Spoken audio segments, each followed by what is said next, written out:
భారతీయ సంస్కృతి యువత అనే ప్రత్యేక ఉపన్యాస కార్యక్రమాన్ని ఏర్పాటు చేసింది. ఈ ఉపన్యాస కార్యక్రమంలో ముందుగా సంగీతమపి సాహిత్యం సరస్వత్యాః స్తనద్వయం ఏకమాపాత మధురం మన్యద ఆలోచనామృతం అన్నారు పెద్దలు. భారతీయ వాంగ్మయంలో, భారతీయ సాహిత్యంలో యువతరానికి సంబంధించిన విశేష అంశాలు ఏ విధంగా ఉన్నాయో తెలుసుకోబోయే ముందుగా రంగ సాయి కృష్ణ యొక్క కంజర కార్యక్రమం ఉంటుంది. రంగ సాయి కృష్ణని వేదిక మీదకి ఆహ్వానిస్తూ ఉన్నాము.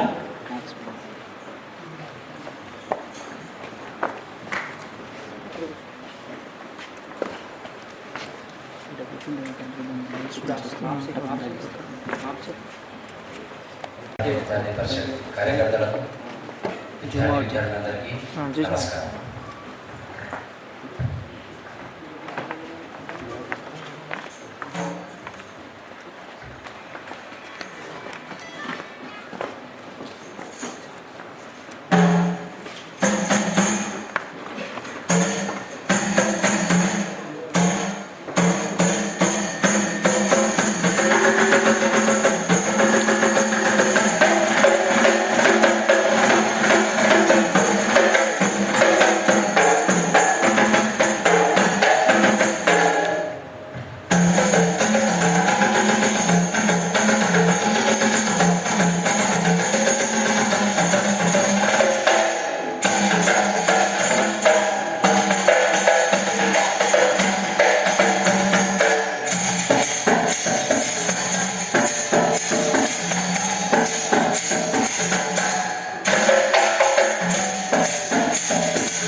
హైదరాబాద్ విశ్వవిద్యాలయం అఖిల భారతీయ విద్యార్థి పరిషత్ శాఖ సమాయత్తంలో ఏర్పాటు చేసినటువంటి ప్రత్యేక ఉపన్యాస కార్యక్రమం ఇది. ఆనో భద్రామ క్రతమో ఎందు విశ్వతః అంటుంది ఋగ్వేదం. ప్రపంచం నలుమూలల నుండి గొప్ప గొప్ప ఆలోచనలు ఎక్కడున్నా సరే నాలోకి ప్రవేశించుగాక అంటుంది భారతీయ వైదిక వాంగ్మయం. అంతేకాదు భారతీయ వేదాంతంలో ఉత్తిష్ట జాగ్రత్త అంటుంది. మాయ అంటే ఎటువంటి పని చెయ్యొద్దని భారతీయ వేదాంతం చెప్పలేదు. పని చేసిన తరువాత దాని ఫలితాన్ని గురించి ఆలోచించుకోలేదు. ఉత్తిష్ట జాగ్రత్త, ఎల్లవేళలా జాగరూకతో ఉండు, కంబలి కప్పుకొని నిద్రపోమని చెప్పేది కాదు భారతీయ వేదాంతం. ఎల్లవేళలా జాగరూకతోటి ప్రవర్తిల్లమని చెప్పినటువంటిది భారతీయ వేదాంతం. మన హైదరాబాద్ విశ్వవిద్యాలయం యొక్క ధ్యేయవాక్యం కూడా సావిద్య యా విముక్తయే అన్న విష్ణు పురాణం యొక్క ఉక్తి. మనం చదువుకునేటువంటి విద్య సమాజంలో మన భవబంధనాల నరసింహారావు గారు వేదిక క్షేత్రాన్ని చేస్తూ ఉన్నారు. ఈ కరతాళ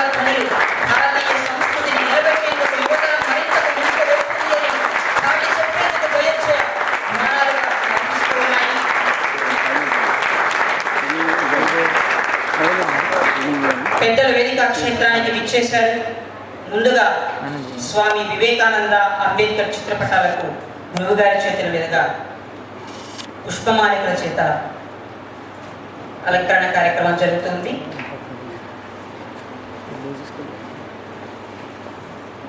భారతీయ వేదాంత దుందుబిని ప్రపంచ దేశాలలో వ్యాపింప చేయటంలో కృతకృత్యులైనటువంటి వారు స్వామి వివేకానంద వారు.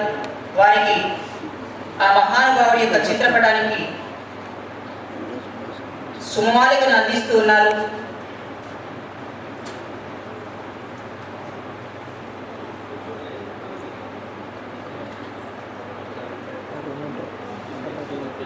ముందుగా జ్యోతి ప్రజ్వలన కార్యక్రమం కుంభ సరస్వతి డాక్టర్ గరికపాటి నరసింహారావు గారు, అదేవిధంగా ఆచార్య బేతవర రామబ్రహ్మం గారు, ఆచార్య శ్రీ రేమిళ్ళ వెంకట రామకృష్ణ శాస్త్రి గారు, శ్రీ సుబ్బరాజు గారిని వేదిక మీదకు ఆహ్వానిస్తూ ఉన్నాము. ఆ జ్ఞాన జ్యోతుల్ని వెలిగించి భారతీయ సంస్కృతి విజ్ఞాన జ్యోతి ప్రకాశ తరంగాలను దేశవ్యాప్తంగా పరివ్యాప్తం చేసేందుకు ఆ జ్ఞాన జ్యోతులు దోహదపడతాయని భావిస్తూ ఉన్నాము.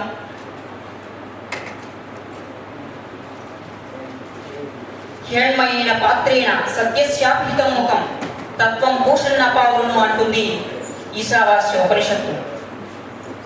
సత్యాన్ని బంగారం కప్పివేసింది ఓ సూర్య భగవంతుడా, నీ గొప్ప తేజస్సుతోటి ఈ సత్యాన్ని మళ్ళీ అందరూ తెలుసుకునేలాగా చెయ్యని చెప్తున్న ఈశావాస్య మంత్రంలో చెప్పిన ఆ సూర్యుడి సంబోధన ఈ జ్ఞాన జ్యోతులకు కూడా వర్తించి పాశ్చాత్య సంస్కృతి మోహంలో పడి ఉన్నటువంటి భారతీయ యువతరాన్ని మళ్ళీ సూర్యులుగా దేదీప్యమానులుగా తేజోవంతులుగా తీర్చిదిద్దేందుకు దోహదపడతాయి ఆ జ్ఞాన జ్యోతులు అన్నట్లుగా భారతీయ ప్రకాశ తరంగాలుగా ప్రకాశిస్తూ ఉన్నాయి ఆ జ్ఞాన జ్యోతులు.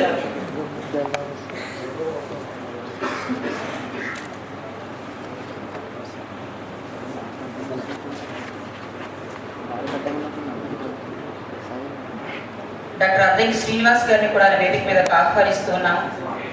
జ్యోతి ప్రకాశన యజ్ఞంలో పాల్పంచుకోవాల్సిందిగా కోరుతున్నాము.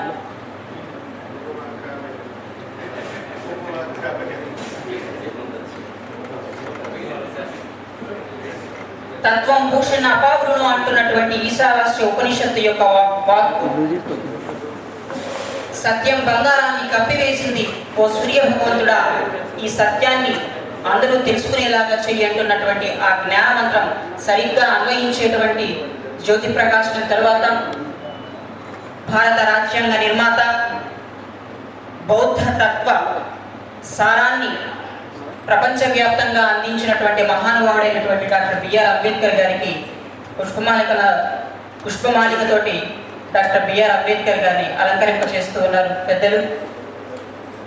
భారతీయ యువతరానికి స్ఫూర్తి ప్రదాత అయినటువంటి స్వామి వివేకానంద గారి యొక్క చిత్రపటానికి కుంభావ సరస్వతి డాక్టర్ గరికపాటి నరసింహారావు గారు పుష్పమాలతోటి అలంకరింపచేశారు వారిని.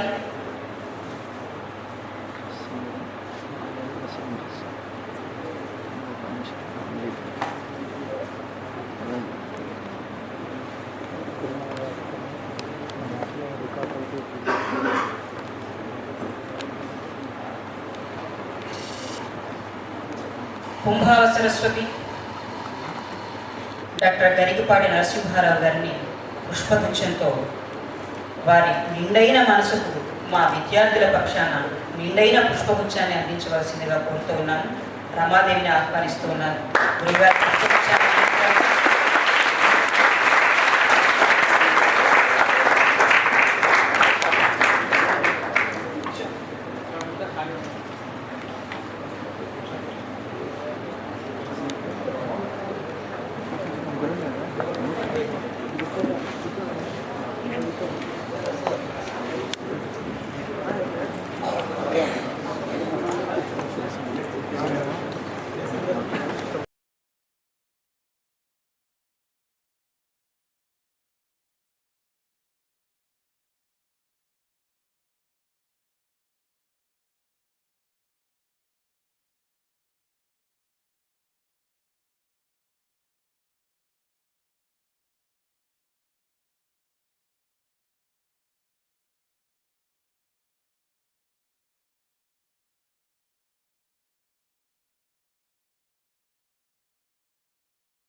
వర్ణన రత్నాకరం యొక్క పాఠక మిత్ర వ్యాఖ్యానానికి జీవితకాల పురస్కృతిగా ముందుకు తీసుకెళ్తున్న వారు ఆచార్య బేతవోలు రామబ్రహ్మం గారు. వారి చేతుల మీదుగా గురువు గారిని దృశ్యాల చేత అలంకరింప చేయవలసిందిగా కోరుతూ ఉన్నాం. దృశ్యాలవ సమాజంలో మామూలుగా దు అంటే చెడు అని అర్థం ఉంటుంది, కానీ దృశ్యాలవల దు అంటే అది కష్టమైన సంప్రాప్యమానం మీద ఎంతో కఠోరమైన పరిశ్రమ ఉంటే తప్ప దక్కనిది అనే అర్థంలో దృశ్యాలవలోని దు. ఎంతో పట్టు ఉంటే తప్ప భాషా సాహిత్యాలలో ఎంతో పట్టు ఉంటే తప్ప ఇటువంటి పట్టు శాలువలు తక్కువ అనేటువంటి సత్యాన్ని ఆ పట్టు శాలువలు కూడా చాటి చెబుతుంది. గురు శిష్యుల యొక్క మైత్రి అది, భారతీయ సంస్కృతి అది. కేవలం పాఠాలు చెప్పడమే కాదు, వినడమే కాదు భారతీయ సంస్కృతిలో గురు శిష్యుల సంబంధం. ఆ ఆత్మీయత కౌగిలిలో భారతీయ సంస్కృతి లోగిలి ఏంటో మనకు కనిపిస్తూ ఉన్నది.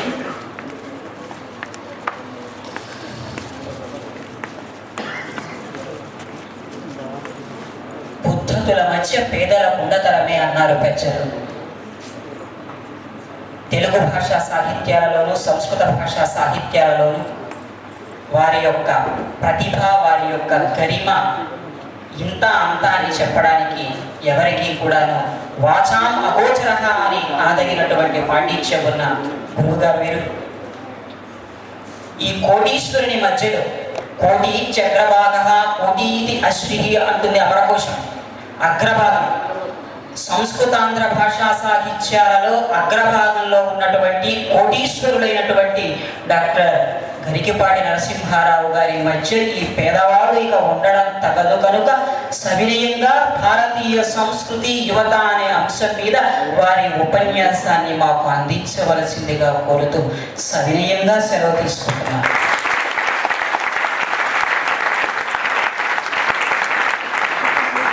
అధిపతియో శ్రీమత్పరాశక్తియో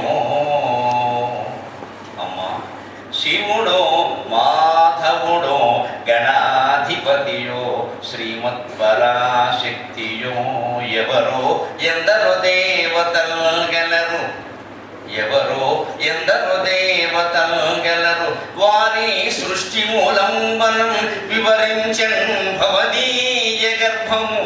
అమ్మ శివుడో మాధవుడో గణాధిపతియో శ్రీమత్పరాశక్తియో ఎవరో ఎందరో దేవతలు గెలరు, వారి సృష్టి మూలంబనం వివరించన్ భవదీయ గర్భము. నిజంవే నిజంవే దానికంటెను గురు ప్రవరుండెవ్వడు దైవమెవ్వడు. నిజంవే దానికంటెను గురు ప్రవరుండెవ్వడు దైవమెవ్వడు. మదంబ సృష్టి మూలంబదే, మదంబ సృష్టి మూలంబదే.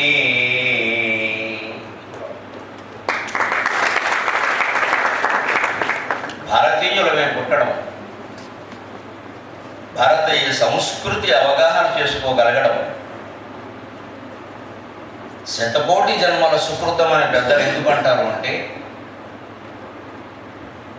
కేవలం ఎవరి దేశాన్ని వాళ్ళు, ఎవరి జాతిని వాళ్ళు, ఎవరి సంస్కృతిని వాళ్ళు, ఎవరి ధర్మాన్ని వాళ్ళు పొగుడుకుందుకు చెప్పిన మాట కాదు.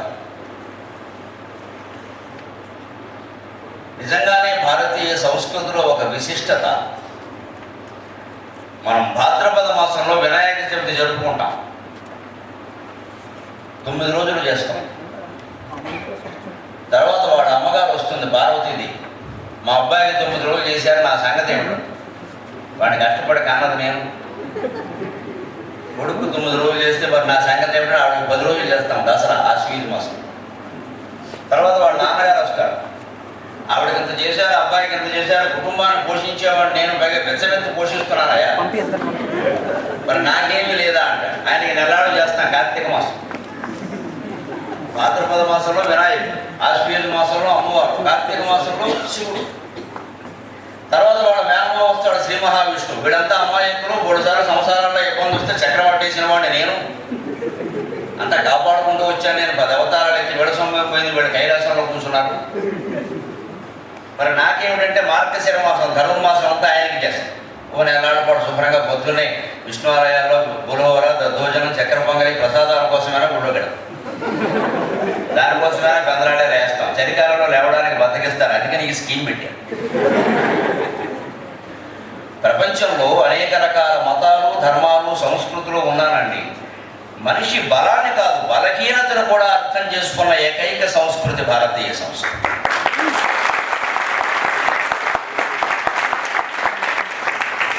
మనిషి చెయ్యలేని నియమాలన్నీ పెట్టి వాడిని పాపాత్ముని చేయడం కాదు మన లక్ష్యం.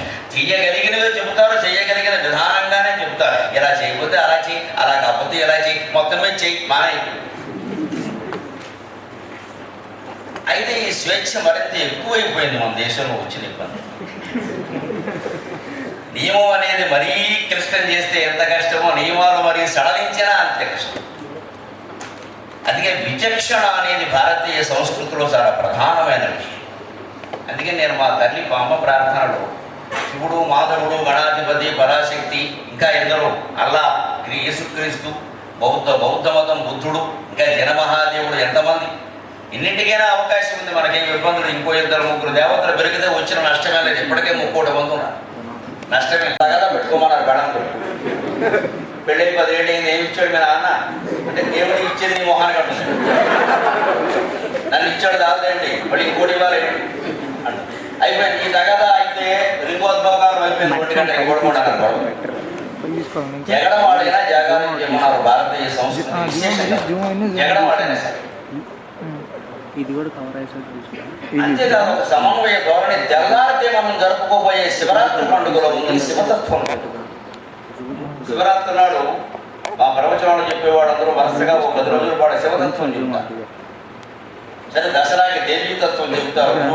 భయపడతానని దేవీ భాగవతం రాసిన మహానుభావం. అలా రాసిన దేవీ భాగవతం అమ్మవారి అలవాటు చేసుకున్నాం. దేవీతత్వం చెబుతారు. కృష్ణాష్టమి వస్తే కృష్ణతత్వం, శ్రీరామనవమి, ఉగాది తర్వాత రామతత్వం. ఇన్ని తత్వాలు ఉంటాయండి, ఆలోచించండి ఒకసారి. అన్నిటికీ మూలం తత్వం. మనకి లెక్కల్లో మామూలుగా కామన్ తీసేయండి అంట, 4-5 మాటలు ఈ కామన్ తీసేయండి. కామన్ ఏమిటంటే తత్వం, రామతత్వం, దేవీతత్వం, కృష్ణతత్వం, ఇవన్నీ చూడండి. శివతత్వం, ఇందులో మామూలు మాట అన్నింటిలో ఉండేది తత్వం. అంటే తత్వం, అది నువ్వే, ఆ పరమాత్మ నువ్వే. అది తెలుసుకుందుకు నానేక మార్గాలు ఉన్నాయి. అది రామాయణం ద్వారా నువ్వు దేవుడు అని తెలుసుకోగలిగితే రామతత్వం, భాగవతం ద్వారా నువ్వు దేవుడు అని తెలుసుకోగలిగితే కృష్ణతత్వం. వానికి దోషైతే మారుత అచ్చేద్యోయమదాప్యోయమని భగవద్గీతలో జీన్స్ ప్యాంట్ గురించి వేరే అర్థాలు చెబుతారు, కానీ అసలైంది జీన్స్ ప్యాంట్. అది వాషింగ్ మెషిన్లో వేస్తే మిషన్ పని. అది మహాతపస్సు లక్షణం. మా పిల్లల్ని చూసి కూడా నేను ఏదో ఆనందిస్తాను. వీడు సాక్షాత్ శివస్వరూపాలు. ఎందుకంటే శివుడు చుట్టూ ఉంటాయి. శివుడు ఒకటే ఏనుగుతో జీన్స్ ప్యాంట్కి పెద్ద తేడా లేదు. అది అంతే. శివస్వరూపాలు మేము ఎలా ఉండలేము. ఇప్పుడు ఈ బట్ట సాయంత్రం విడిచిపెట్టకపోతే నాకు ఇబ్బందిగా ఉంటుంది. వాళ్ళు అలా కాదు, అదృష్టం ఉంటుంది. అందుకే పిల్లలను చూసి నేను దండం పెట్టుకుంటాను శివస్వరూపాలు. ఈ వైవిధ్యం చూడండి. రకరకాల దేవతలు, వారికి రకరకాల ఆయుధాలు, రకరకాల ఆభరణాలు, రకరకాల అలంకారాలు, రకరకాల నైవేద్యం. ఇదంతా మన మనస్సులో ఉండే వైవిధ్యం. మనస్సు ఎప్పుడు వైవిధ్యాన్ని కోరుకుంటుంది. ఒక రకంగా ఉండదు. రోజు ఒక పదార్థం తినలేము, రోజు ఒక వేషం వెయ్యలేము, రోజు ఒకలా ఉండలేము. ఇది గమనించే భారతీయ సంస్కృతిలో దేవతారాధనలో కూడా రకరకాల విధానాలు. ఇందులో నీకు ఏది నచ్చితే అది చెయ్యి. శివరాత్రి నాడు ఇలా చెయ్యి, శ్రీరామనవమి నాడు ఇంకోలా చేయాలి. ఈ అన్న చేయమన్న విధానాలన్నీ మీరు గమనించండి. ఎందుకు శివరాత్రి నాడే ఉపవాసం, శ్రీరామనవమి నాడు ఉపవాసం ఉండరు. ఉగాది కొద్ది రోజుల్లో వస్తుంది నెల. ఉగాది నాడు ఉపవాసం ఉండరు, శివరాత్రి నాడు ఉపవాసం. సరిగ్గా గమనించండి. అంతే కదా, కార్తీక మాసం ఎక్కువ ఉపవాసాలు ఉంటాయి. నవంబర్ నెల ఎప్పుడు భారతీయ ధర్మంలో ఉండే పండుగలు, ఆచారాల విశేషాలలో 3 కోణాలు ఉంటాయి. దయచేసి యువతను గమనించాలి. ఒకటి భౌతిక కోణం, 2 మానసిక కోణం, 3 ఆధ్యాత్మిక కోణం. మీరు ఏ ఆచారం తీసుకున్నా సరే కాస్త లోతుగా పరిశోధన అనే పేరు మీద ఇలా పరిశోధన చేస్తే భౌతికమైన ప్రయోజనం ఒకటి ఉంటుంది, మానసికమైన ప్రయోజనం ఒకటి ఉంటుంది, ఆధ్యాత్మికమైన ప్రయోజనం ఒకటి ఖచ్చితంగా. కార్తీక మాసంలో దీపావళి పెడతారు. ముందు భౌతికమైన ప్రయోజనం. కార్తీక మాసం సరిగ్గా చలి బాగా ఉంటుంది, తర్వాత డిసెంబర్ నాటికి ఇంకా చలి పెరుగుతుంది. వర్షకాలానికి ఈ చలికాలానికి సంధికాలం క్రిమి కీటకాలు విపరీతంగా పెరుగుతాయి. అవి చనిపోవాలంటే బలి కట్టుకుని చంపితే పెద్ద 125 రూపాయల బ్యాట్ ఒకటి బలి, దోమల బ్యాట్ అని, దాంతో ఎక్సర్సైజ్ చేయకూడదు. అది పాపం. కానీ దీపం పెడితే పాపం కాదు. ఎందుకంటే దీపం పెట్టి నువ్వు పురుగులను రమ్మని ఆహ్వానించలేదు, అవే వచ్చాయి. వాటి కర్మ మనకన్నా అవసరం. మనం వెల్కమ్ అని బోర్డు పెట్టాలి. ఇది ధర్మ సూక్ష్మం అంటే ఇది. ప్రహ్లాదుడి తండ్రి మీద ఎంత కోపం ఉన్నా తనేం చేయాలి, చేసేయలేదు. ఋషి కూడా చేయించాడు. గొడవలేదు, ప్రహ్లాదుడి మీద కేసేట్టు. శ్రీశ్రీ సరదాకి పరిచయం రాశాడు. కన్నుడు తిని ప్రహ్లాదుడు దండించి ఋషువుల చేత తండ్రిని చంపాను, దీన్నే అహింస అందులో.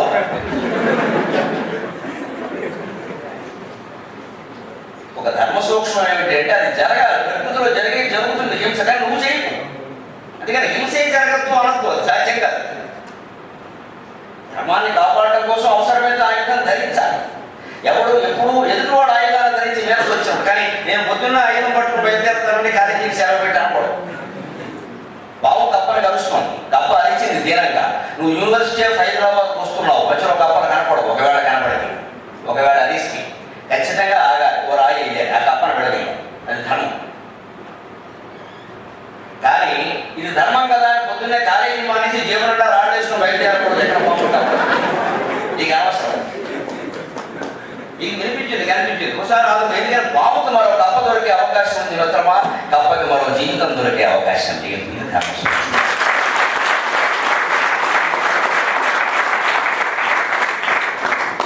దీన్ని న్యాయశాస్త్రంలో బెనిఫిట్ ఆఫ్ డౌట్ అంట. అనుమానం వేస్తే ఏది గురించి ఎక్కువ ప్రయోజనం. మీకు విద్యార్థులకు చెప్పవలసిన అవసరం లేదు. పరీక్షల గురించి, పత్రాల గురించి, ప్రశ్నల గురించి, లీకేజీల గురించి ఏమన్నా గొడవ జరిగితే ఎన్ని గొడవలు జరగలేండి, చివరికి నిర్ణయం విద్యార్థులకు అనుకూలంగా తీసుకుంటారు. అనుమానం లేక ఊరుకోవచ్చు. ఏం నష్టపోయిన విద్యార్థులు నష్టపోతాడు. అంతిమంగా పరీక్షలు పెట్టేది ఎందుకోసం? విద్యార్థుల కోసం, అంతే కదా. వాడు నష్టపోయేది పరీక్షలు దీనికి. అంతిమంగా ధర్మాన్ని కాపాడాలి, కానీ అందుకోసం సంచేసి బయలుదేరాలి. కార్తీక మాసంలో మీరు దీపాలు పెట్టడం భౌతిక కోణం, ఈ క్రిమికీటకాల హరించి మానవుల ఆరోగ్యాన్ని కాపాడుకోవడం అయితే మానసిక కోణం గమనించండి. అన్ని దీపాలు అలా వెలుగుతుంటే ఇంటి ముందు ఎంత కళగా ఉంటుందండి. అసలు ఆ ఇల్లు కానీ, ఆ దేవాలయం కానీ, ఆ వీధి కానీ, నెలంతా గుళ్ళల్లో దీపాలు పెడుతుంటే, మనం పెడుతుంటే చూస్తుంటే ఎంత కళగా ఉంటుంది. మానసికమైన అనుభూతి. వీళ్ళ ఏదైనా బెళ్ళో బేరంటమో మిందో వినోదమో చేస్తే చెట్లకు దీపాలు, పొట్లకు దీపాలు, సీరియల్ లైట్లను పెట్టడం అనవసరం కరెంటు ఖర్చు కాదు. దానికంటే ఇది మంచిది కాదు.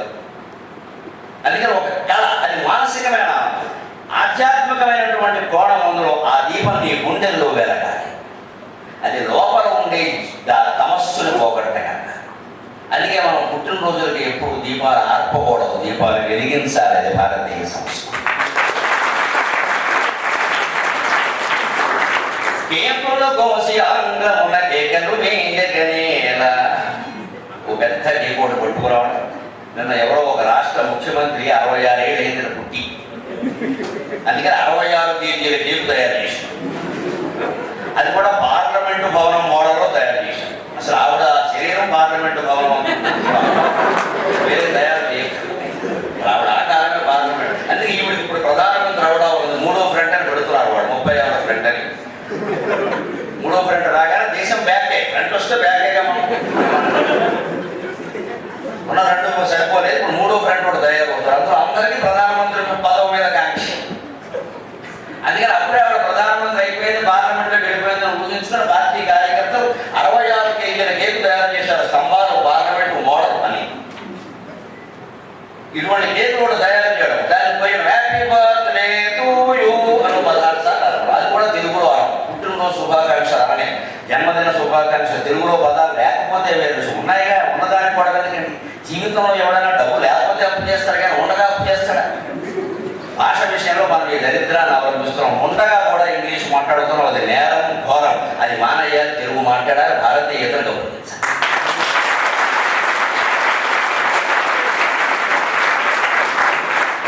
అందరూ మాట్లాడుతున్నారు కదా అనద్దు. మనం అందరం కాదని, మనం విద్యార్థులం, చదువుకుంటున్న వాళ్ళం. మనకి చదువు రాని వాడికి ఒక తేడా ఉంది. అక్కడ తెలియక చేస్తాడు, తెలిసిన వాళ్ళు మనం చేస్తే అక్కడ తేడా ఉంది. మా చిన్నతనంలో చూసేవాడు చదువుకున్న బుద్ధి లేదా అనేవాడు. అంటే చదువుకున్న వాడికి బుద్ధి ఉంటుందని ఒక నమ్మకం వాడు. నమ్మకాలు లేవు. చదువుకుంటేనే ఉండదేమో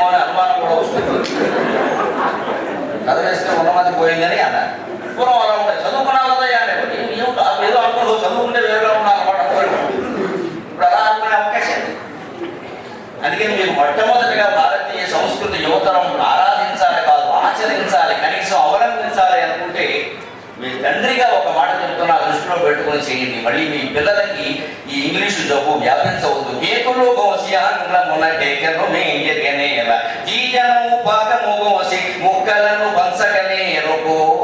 అంతగానే పోయారంటే మైసూరు పాకం లేదా, మినపరొట్టె లేదా? మా పిల్లలకి, మా బురదాడికి 22 ఏళ్ళు, వాడి పైవాడికి 24 ఏళ్ళు. నేను వాడు పుట్టినరోజులన్నీ మినపరొట్టె మైసూరు పాకం చేసి చంపేస్తాను కేక్ కోసాను. నువ్వు కేక్ కోయదలుచుకుంటే బయటకి వెళ్ళి కేక్ కోసుకొని నా ఇంట్లో జరగదు అంతే లెక్క. ఇంకు లేదు. వాడికి ఏదైనా పాప పోసి ఇంట్లో చెడిపోతున్నట్టు వెళ్ళిపో, ఏం పెగలేదు. నేను కనపడటం లేదు నేను పెట్టను, కనపడడం అవసరం లేదని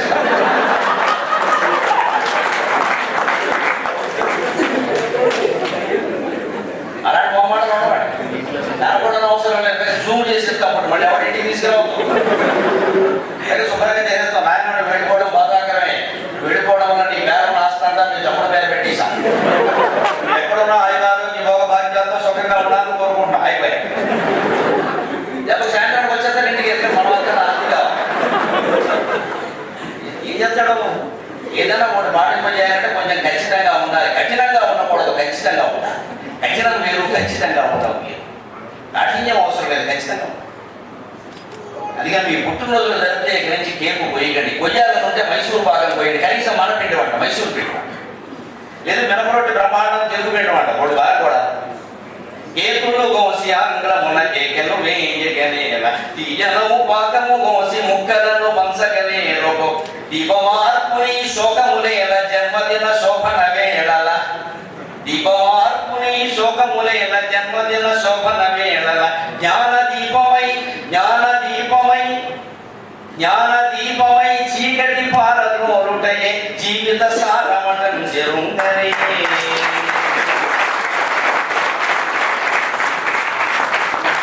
ఇది కార్తీక మాసంలోనైనా పుట్టినరోజులైనా ఇవాళ జరిగే పండుగకైనా దీపారాధన చేయడంలో ఉద్దేశం. ఇక్కడ దీపం పెట్టి తర్వాత దండ వేయాలి, తర్వాతే ధూపం. ఏదైనా ముందు దీపం పెట్టి, మీరు ఎక్కడ పూజ జరిగినా గమనించండి, ముందు దీపం పెట్టండి అన్నమాట. ఇలా చేత దీపం పెట్టిస్తారు, తర్వాత మిగిలిన అంటే సభలు సంప్రదాయాల్లో ఎప్పుడు ఒకటి గుర్తుపెట్టుకోవడం. ముందు దీపారాధన చేయకుండా ఏ దండలు వేయకూడదు, ఎవరికి ఏం చేయాలి. ముందు ఆ దీపాన్ని చీకటిని భారతంలో కూడా దేవుడు చేస్తాం.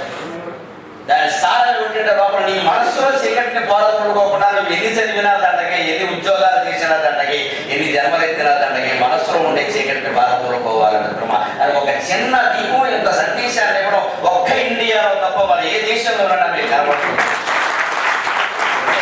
కార్యక్రమంలో దీపం పెట్టడంలో ఇంత ప్రాధాన్యం, ఇంత సంప్రదాయం, ఇంత సంస్కారం ఉండడం మరో చోటు ఉంటుందా? అప్పటికి ఏదో పెట్టామంటే పెద్దాడు పెడతారు పెట్టాడు చదివినాడే దానికి అర్థం ఉంది. ఆచారం ఇలా మీరు పరిశీలిస్తే ప్రతి ఆచారంలో భౌతిక, మానసిక, ఆధ్యాత్మిక 3 కోణాలు.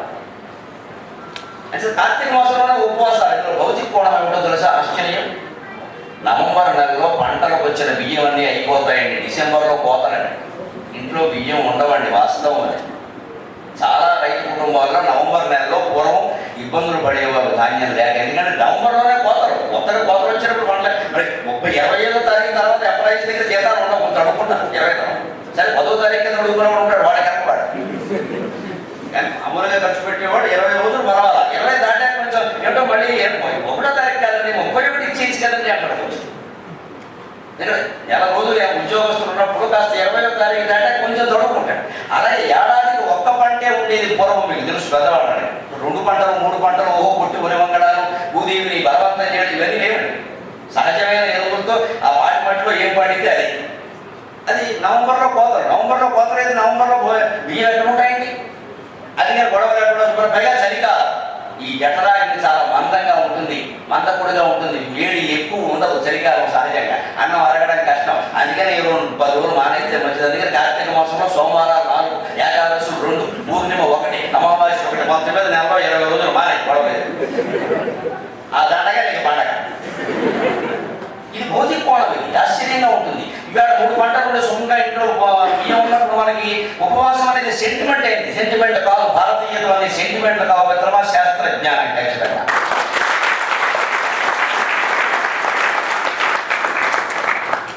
సరిగ్గా అరగని కాలంలో వచ్చే పండుగల్లోనే ఈ ఉపవాసాలు ఎక్కువగా ఉంటాయి. ఈ ఉపవాసాన్ని మీరు శివరాత్రితో ముగింపు చూసుకోండి. ఎందుకంటే శివరాత్రితో చలి వెళ్ళిపోతుంది. నాగుల చవితి నాడు ప్రవేశిస్తుంది చలి. దీపావళి వెళ్ళిన నాలుగో నాగుల చవితి వస్తుంది. శ్రీనాథుడు శివరాత్రి మహత్యంలో అంటాడు చలి ప్రవేశించే నాగుల చవితి నాడు అంటాడు. రథసప్తమి నాడు కూడా కొంచెం ఇంకా వేడిగా ఉంటుంది ఖచ్చితంగా. శివరాత్రి నాడు శివశివ అని వెళ్ళిపోతుందని శివరాత్రి మహత్యం కావ్యంలో చెబుతాడు. శివరాత్రి నాడు సరిగ్గా నాగుల చవితి నాడు వచ్చిన చలి కాస్త ఉధృతంగా ఉంటుంది కార్తీక మాసంలో, మార్గశిర మాసంలో. అదే సంక్రాంతి వచ్చేసరికి సంకట కింద చేతులు పెట్టుకోవడం అంటారు, ఇలా పెట్టుకుంటాం తప్పని. సంక్రాంతికి సంకల్లో చేతులు అంటారు, శివరాత్రికి శివశివ అని వెళ్ళిపోతుంది. వెళ్ళిపోయే ముందు అందుకే మీకు చూడండి, నిన్న మొన్నటి నుంచి కొద్దిగా చలి పెరిగింది, రేపటితో వెళ్ళిపోతుంది. నేనే సంతి ప్రతాపం అంటారు. దీపం ఆరిపోయే ముందు గట్టిగా వెలుగుతుంది కాస్త. అందుకని సందీప్ ప్రతాపం చలి వెళ్ళిపోయే ముందు కాస్త డ్యాన్స్ ఆడుతుంది, కొంచెం వెళ్ళిపోతుంది. అంటే శివరాత్రి ఉపవాసానికి శివరాత్రి ఒక్కరోజు చేస్తామని మాఘమాసం అంతా చేయి. ఇక తర్వాత వస్తుంది ఉగాది. మీరు గమనించండి, ఒక్క పండుగ మళ్ళీ ఉగాది నాడు మనం కలుసుకునే అవకాశం లేదు. మీరు అందరూ ఉగాది జరుపుకుంటారు. ఉగాది ఎందుకు జరుపుకోవాలి? జనవరి 1 ఎందుకు జరపదు? 2013, 2014 ఇవన్నీ మనకి లెక్క తెలుసుకున్నాయి, స్పష్టంగా జరుపుకోవచ్చు కదా. ఎందుకు ఈ ఉగాది? ఇక ఓ సంవత్సరంలో ఒక రోజు వస్తుంది, ఇంకో సంవత్సరం ఇంకో రోజు వస్తుంది, డేట్ ఖాయంగా మనం చెప్పలేం. కానీ ఉగాదికి జనవరి 1కి చాలా తేడా ఉంది. ఉగాది జరుపుకోవడం అంటే సంవత్సరాలు జరుపుకోవడం, జనవరి 1 జరుపుకోవడం అంటే సంవత్సరంగా పెట్టడం అనుమానం. లెక్క చెబుతున్నాం చూసుకోండి. ఉగాది ఏమిటంటే తేడా, సంవత్సరం మారింది అంటే మారాలా వద్దా, ప్రకృతి మారాలా వద్దా, ఈ చుట్టూ మార్పు కనపడాలా వద్దా. ఏమీ మారకుండా సంవత్సరం మారిందని ఎలా ఉంటావు? ఈ బుద్ధి కూడా మారలేదే. డిసెంబర్ 1కి, డిసెంబర్ 31కి, జనవరి 1కి ఏం మారిందంటే ఏం మారలేదు. డిసెంబర్లో చలి, జనవరిలోనూ చలి. డిసెంబర్లో కాలం ఎలా ఉందో జనవరిలోనూ అలాగే ఉంది, ఏం మారలేదు. ఊరికే నెల పేరు మారింది. పైగా అర్ధరాత్రి మారడం విచిత్రమైన ఆలోచన. అర్ధరాత్రి ఎక్కడైనా క్యారెక్టర్ మారుతుంది, 12కి డేట్ మారుతుంది, అదో దిక్కు మారలే సంస్కృతి అనుమానమే. 12కి డేట్ మారడం ఏంటి? అది ఎందుకోసం ఉపయోగపడింది తెలుసా? పెద్ద పెద్ద నగరాల్లో మీకు స్టార్ హోటల్స్ ఉంటాయి, వాడు వచ్చి మోసం చేస్తారు.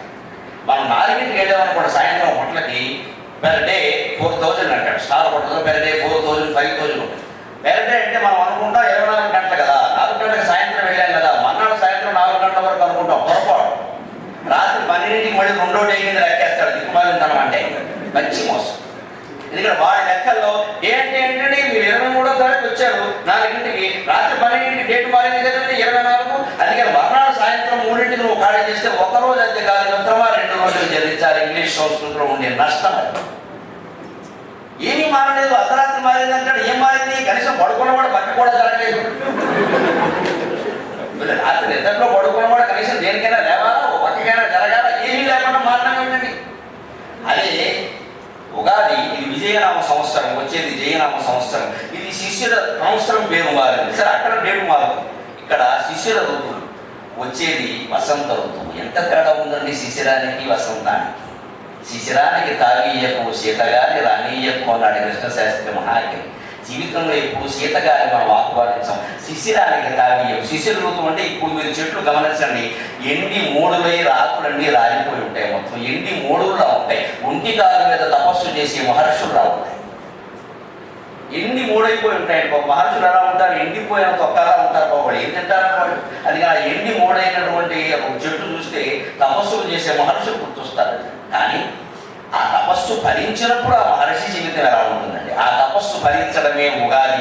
తిరిగి ఎండి మూడైపోయిన చెట్టు మళ్ళీ చిగురిస్తుంది. ఖచ్చితంగా నీ జీవితం మూడైందని నువ్వు బాధపడదు మిత్రమా, మళ్ళీ చిగురించబోతుంది 2 నెలల్లో అని చెప్పడం ఉగాది.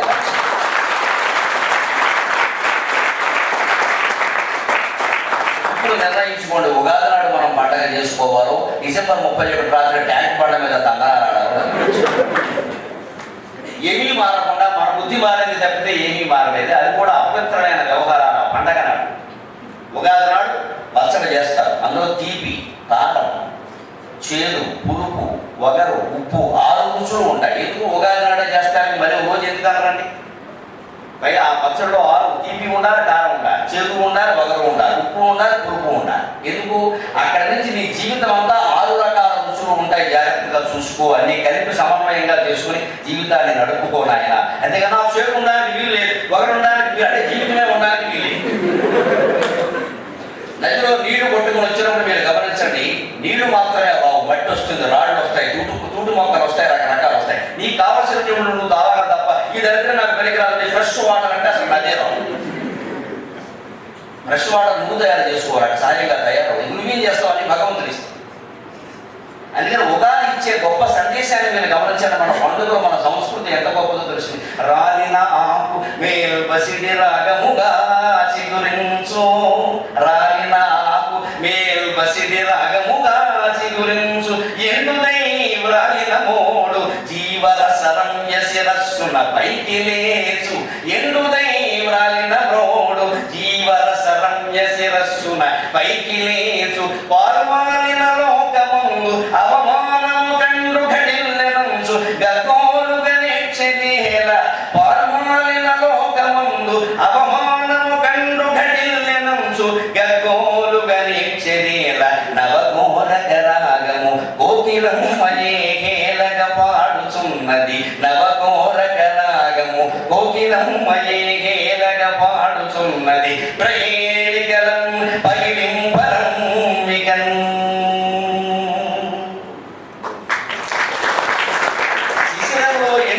పోయినప్పుడు రాలిపోయిన ఆకులే తిరిగి చిగురుస్తున్నాయి, గమనించండి. అందుకే మన సంస్కృతిలో మిత్రమా, తండ్రి చనిపోతే ఆ పేరు మళ్ళీ కొడుకు పెడతాడు, ఈ కొడుకు మనబడికి పెడతాడు. తాతగారు చనిపోతే ఆ పేరు మనబడికి పెడతాడు. అమ్మమ్మ చనిపోతే ఆ పేరు మనవరాలికి పెడతాడు.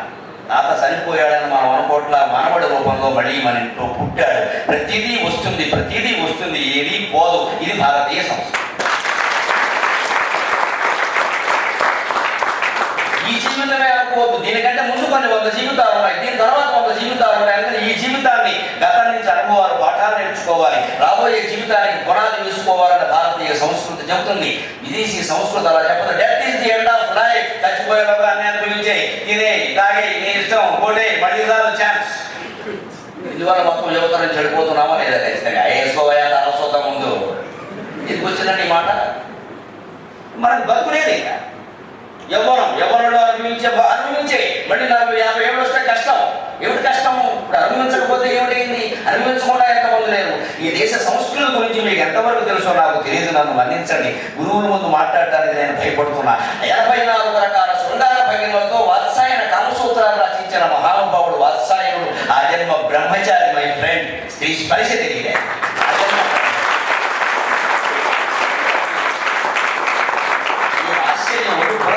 లేదా భారతదేశానికి స్త్రీ స్పర్శ తెలియని వాళ్ళు ఆజన్మ బ్రహ్మచారి వాత్సాయన కామసూత్రాలు రాస్తారా? 84 రకాల శృంగార భంగిమలు.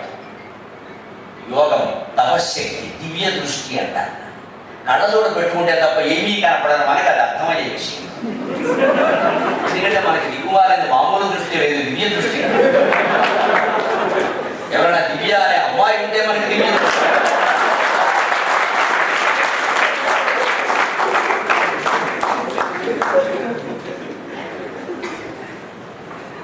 మనకు అర్థం కాని విషయాల గురించి వ్యాఖ్యానాలు చేయండి. తపస్సు లేదా బ్రహ్మచారి ఎలా ఏంటండి? ఎలా తెలిసింది ఆయనకి ఆ విషయం? జీవితంలో ఏ అనుభవం లేదు. ఆశ్చర్యకరమైన విషయాలు భారతదేశంలో మాత్రమే సంభవం, ఇంకో చోట జరగదు.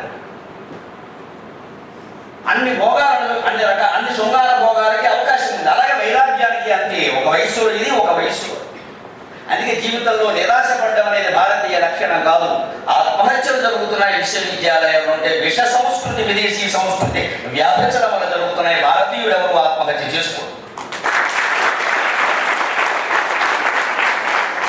భారతీయుడు కేవలం ఈ జన్మ ఒకటే అని నమ్మడు. ఇది ఆత్మహత్య చేసుకుంటే తర్వాత జన్మ ఏమవుతుంది? ఇక ఆత్మహత్య చేసుకోవడం భూతమో ప్రేమో విశేషమే పుడతాడు. చెట్లు పొట్టలో పట్టుకెళ్తాడు, అసలే చేసుకో. మా ఊళ్ళో ఒక 80 ఏళ్ళు ఆవిడ ఉండేది, మా అమ్మగారికి సహచరి. వాళ్ళ స్నేహితులు. ఆ తర్వాత ఆవిడకు ఒక 50 ఏళ్ళు ఉన్నప్పుడు భర్త పెట్టిన బాధను పడలేక ఆవిడ ఆత్మహత్య సిద్ధపడింది. అప్పుడు మా అమ్మ వాళ్ళ ఇంటికి వెళ్ళింది ఆవిడను ఓదార్చడానికి. ఇప్పుడు ఆవిడ కూడా 50 ఏళ్ళు. ఆవిడ ఏదో తెలిసి పాపం ఏదో కొంచెం పిచ్చి ప్రయత్నం కూడా చేసింది, బయటపడింది మొత్తం మీద చేసింది. నేను చిన్నకూడా నన్ను కూడా తీసుకెళ్ళి. అప్పుడు మా అమ్మ మాట్లాడిన మాట ఇప్పటికీ నాకు మెరుపులా తెలుస్తూ ఉంటుంది ఒకసారి. ఇప్పుడు ఎంత తెలివి వీళ్ళకి. ఆవిడ పరిష్కారం ఏం చెప్పాలి? ఏమిటే? ఆవిడ పేరు శుభమ్మ, మా అమ్మ పేరు వెంకమ్మ. అలాగే ఉండేది. అందుకే మా ఇంట్లో ఎప్పుడైనా మా ఆవిడ కోపం వచ్చి మా పని మనిషిని ఏమన్నా అంటే నాకు బాధగా ఉంటుంది. ఎందుకంటే దాని పేరు కూడా వెంకమ్మ.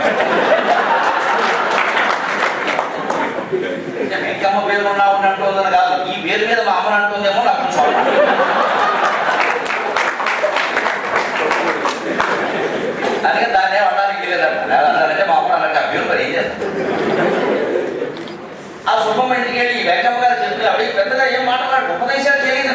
ఒకే శోభమ్మ చచ్చిపోతావా పిచ్చిదా అని ఎంత గొప్ప విచిత్రమైన విషయం చెప్పి చచ్చిపోతే ఇవన్నీ ఎందుకు వస్తాయి? ఈ బాధలన్నీ జన్మాంతర పాపాల వల్లే కదా, అవి మిగిలిపోతాయి కదా, మళ్ళీ పుట్టాలి అవకాశం మీదకి వచ్చింది అనిపిస్తే పోతుంది.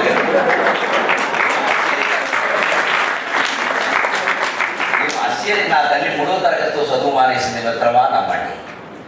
3 చదువునట్టి ముత్తైదువవు నీవు ఎట్టి లెక్కనైనా కట్టగలవు. నాకు 8వ తరగతిలో లెక్క చెప్పింది మా 3వ తరగతి చదివి మానేసినప్పుడు 8వ తరగతిలో మాకు జనరల్ మ్యాథమెటిక్స్ చెప్పింది. కాలము దూరము వేగం ఏమిట్రా ఇందులో లెక్క చెప్పి వారు పోసేవాడు వస్తే నెలసరి లెక్కలన్నీ 4 మీద చెప్పేసేది. కాగితము క్యాలిక్యులేటర్ కూర్చుని చెప్తా తీసవుతాం లెక్క నోట్ లెక్క 3వ తరగతి చదివి మానేసి. మరి మనం ఎలా ఉన్నాం? 3 చదువునట్టి ముత్తైదువవు నీవు ఎట్టి లెక్కనైనా కట్టగలవు. కాకి లెక్కకైన కంప్యూటర్లకు చుట్టుకము మాది. ఇవాళ 2 2s రెండు ఎంత అంటే 2 2s okay just weight into 2 is equal yeah 4 yeah yeah 2 4 చెప్పడానికి యా యా సిగ్గుపడా రెండు 4 వెంటనే చెప్పడానికి సిగ్గుపడాలి. ఈ నొక్కడం 2 ఇంటూ 2 జస్ట్ వెయిట్ అంటే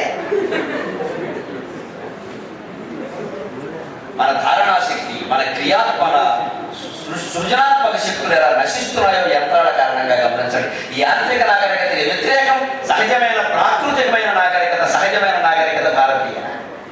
అందుకే శిశిరంలో రాలిపోయిన ఆకులన్నీ తిరిగి వసంతంలో చిగురుస్తున్నాయి. అంటే రాలిన ఆకు మేలు బసిడి రాగముగా చిగురించు. రాలిన ఆకు ఏ రంగులో ఉంటుందో ఇంచుమించుగా కొత్తగా వేసిన చిగురాకు లేత ఎరుపు రంగులో అలాగే ఉంటుంది. పసుపు ఎరుపు కలిపి ఉంటుంది.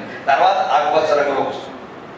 అంటే రాలిందే మళ్ళీ వచ్చింది, కంగారు పడకు. మీ నాన్నగారు పోయారు అనుకోకు, మనవడగా మళ్ళీ పుట్టాడు. అందుకే పూర్వం తండ్రి పేరు కొడుకు పెట్టేవారు. తండ్రి పేరుతో సూర్యనారాయణ అయితే మళ్ళీ మనవడికి సూర్యనారాయణ. ఒకవేళ అన్నదమ్ముడిద్దరు నుండి పెద్ద సూర్యం చిన్న సూర్యం అనేవారు. చాలా మంది ఉండేవారు బయట.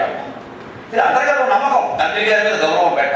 ఇప్పుడు ఇది మానేసాము, విచిత్రమైన పేర్లన్నీ పెట్టుకుంటున్నాం. అఖిలేష్, అభినేష్, అభిలాష్, అభిషోష్. దీనికి అర్థం అనుష్క అని ఒక అందమైన అమ్మాయిని సినిమా. నేను ఆవిడ స్టిల్స్ కొన్ని చూసి పద్యాలు రాశాను. అమ్మాడు లేకుండా చెప్తున్నాను. చాలా బాగుంది. ఏ మాట అమ్మాడు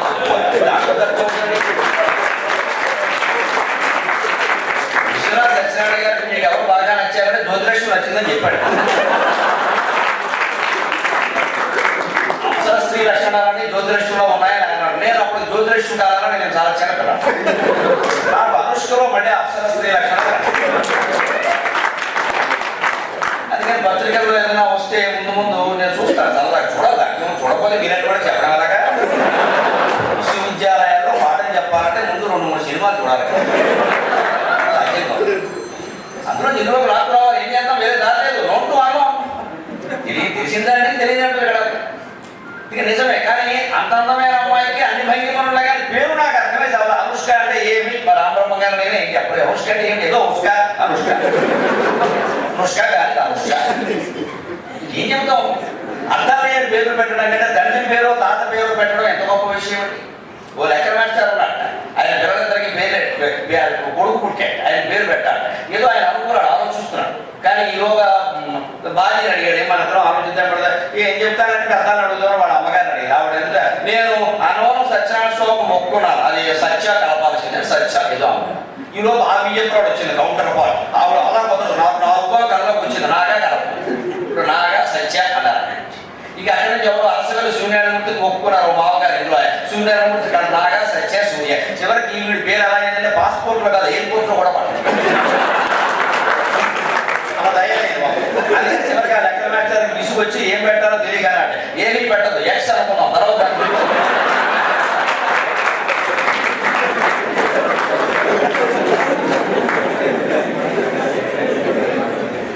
పోతుంది లెక్కల మాస్టర్ కదా, దానికి తెలియని దాన్ని ఎక్స్ అని కూడా వాడబడి ఎక్స్ అని కూడా సౌకర్యం ఉంది. విలువ కనుక్కోవాలి, ఉంటే కనుక్కోవచ్చు, లేకపోతే లేదు. ఉంటే కదా ఇలాంటి పేర్లు పెట్టకూడదు. అందమైన పేర్లు అంటే ప్రాచీన సంప్రదాయం ప్రకారం తాత ముత్తాతలైనా పెట్టాలి, ఒక అర్థవంతమైన పేరైనా. ఆ మాటతో ఆయన వెలిగిపోగల. వశిష్ఠుడు రాముడికి పేరు పెట్టమని వశిష్ఠ మహర్షికి అధికారాన్ని ఇస్తే రామ అని పెట్టాడు. ఎక్కడి నుంచి పెట్టాడు? ఎంత ఆలోచనని నమో నారాయణాయ అన్న దాంట్లో కీలకమైన అక్షరం రా, నమ శివాయ అన్న దాంట్లో కీలకమైన అక్షరం కలిపి రామ అని పెట్టాడు పేరు. ఎంత దివ్యంగా ఇప్పటికీ వెలుగుతుందో ఇప్పుడు రామ అనే మాట. పంచాక్షర మంత్రం నుంచి ఒక అక్షరం, అష్టాక్షర మంత్రం నుంచి ఒక అక్షరం తీసి రెండు కలిపి వశిష్ఠ మంత్రించి రామో నామ అని పెడితే ఇవాటికి రామాయణాన్ని మించిన కావ్యం ఉందా? రామాయణాన్ని సృష్టించకుండా ఎవరైనా నవలైనా, నాటకమైనా, కథ అయినా ఏదైనా రాశారు. వీళ్ళు అలా పెట్టాలి, అంతందంగా పెట్టాలి. ఎందుకని పెట్టేవారు? రాలిన ఆకు మళ్ళీ పసిడి సాగు చిగురించినట్టే పెద్దలందరూ మళ్ళీ పుడతారని భావించేవారు. అలాగే జీవితంలో మనం ఉగాదిని పాటిస్తే శిశిరంలో చెట్లన్నీ ఆకులు రాల్చేసాయి, మళ్ళీ ఉగాది కన్నీ చిగురించే నా జీవితంలో కూడా ఎప్పుడైనా నేను డబ్బు కోల్పోయినా మళ్ళీ డబ్బు వస్తుంది, నేను సుఖాలు కోల్పోయినా మళ్ళీ నా సుఖాలు నాకు వస్తాయి, ఒకవేళ నేను అవమానపడినా మళ్ళీ సన్మానం పొందుతా. చెట్ల ఆకులు రాలి మళ్ళీ చిగురించినట్టే ఇది చాలా సహజమైన విషయం అని మనం ఉగాది పండుగ ద్వారా సందేశం తెలుసుకోవట్లేదా? జనవరి 1 ఈ సందేశం ఏదైనా ఉందా? ఉంటే గేకులు పోయడం, బేకలు పోయడం తప్ప. 2013, బయట ఇంపార్టెంట్, 2013, 2014, 2015 మీరు ఈ పండుగలు ఎన్నైనా జరపండి, ఏదైనా మళ్ళీ వస్తుందా? 2014 మళ్ళీ చచ్చిన. కానీ ఇవాళ ఇది విజయనామ సంవత్సరం. ఇప్పుడు ఒక పిల్లవాడు పుడితే మళ్ళీ వాడు పుట్టినరోజు నాటి 60 ఏళ్ళు వచ్చేసరికి మళ్ళీ విజయనామ సంవత్సరం వస్తుంది. ఇవాళ ఏదో త్రయోదశి తిథి, రేపు చతుర్దశి, మహాశివరాత్రి. ఈ త్రయోదశి మళ్ళీ 15 రోజుల్లో మళ్ళీ వస్తుంది. ఈ మాఘమాసం మళ్ళీ 12 నెలల్లో మళ్ళీ వస్తుంది. ఈ విజయనామ సంవత్సరం మళ్ళీ 60 ఏళ్లలో మళ్ళీ వస్తుంది. ప్రతిదీ, ప్రతిరోజు, ప్రతి వారము, ప్రతి నెల, ప్రతి సంవత్సరము ప్రతిదీ మళ్ళీ వస్తుందనే ఆశావాదాన్ని నేర్పే భారతీయ సంస్కృతిని మనం అనుసరించాలా? ఏది రాదు.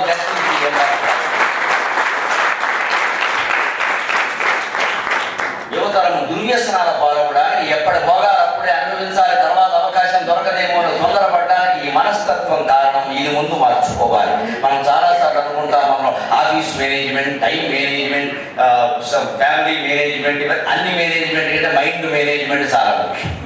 అది బాగుంటే అన్ని బాగుంటాయి, అన్నీ తిరిగి వస్తాయి. ఏది బాధపడవలసిన అవసరం లేదు. చనిపోయిన ప్రతి వాడు తిరిగి వస్తాడు. జాతస్య ధ్రువం మృత్యువు ధ్రువం జన్మమృతస్య మళ్ళీ పుడతాడు అన్నమాట.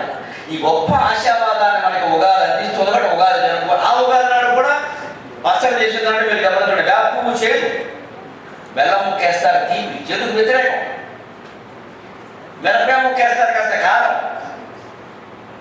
మళ్ళీ ఇక్కడ వగరు, చేదు వగర కోసం కాస్త ఈ చెరుకు కూడా కొంచెం వగరగా ఉండేవి వేస్తారు. లేత మామిడి లేత వగరగా ఉండే లేత మామిడి కింద వగరు, ఆ వగరు వేస్తారు.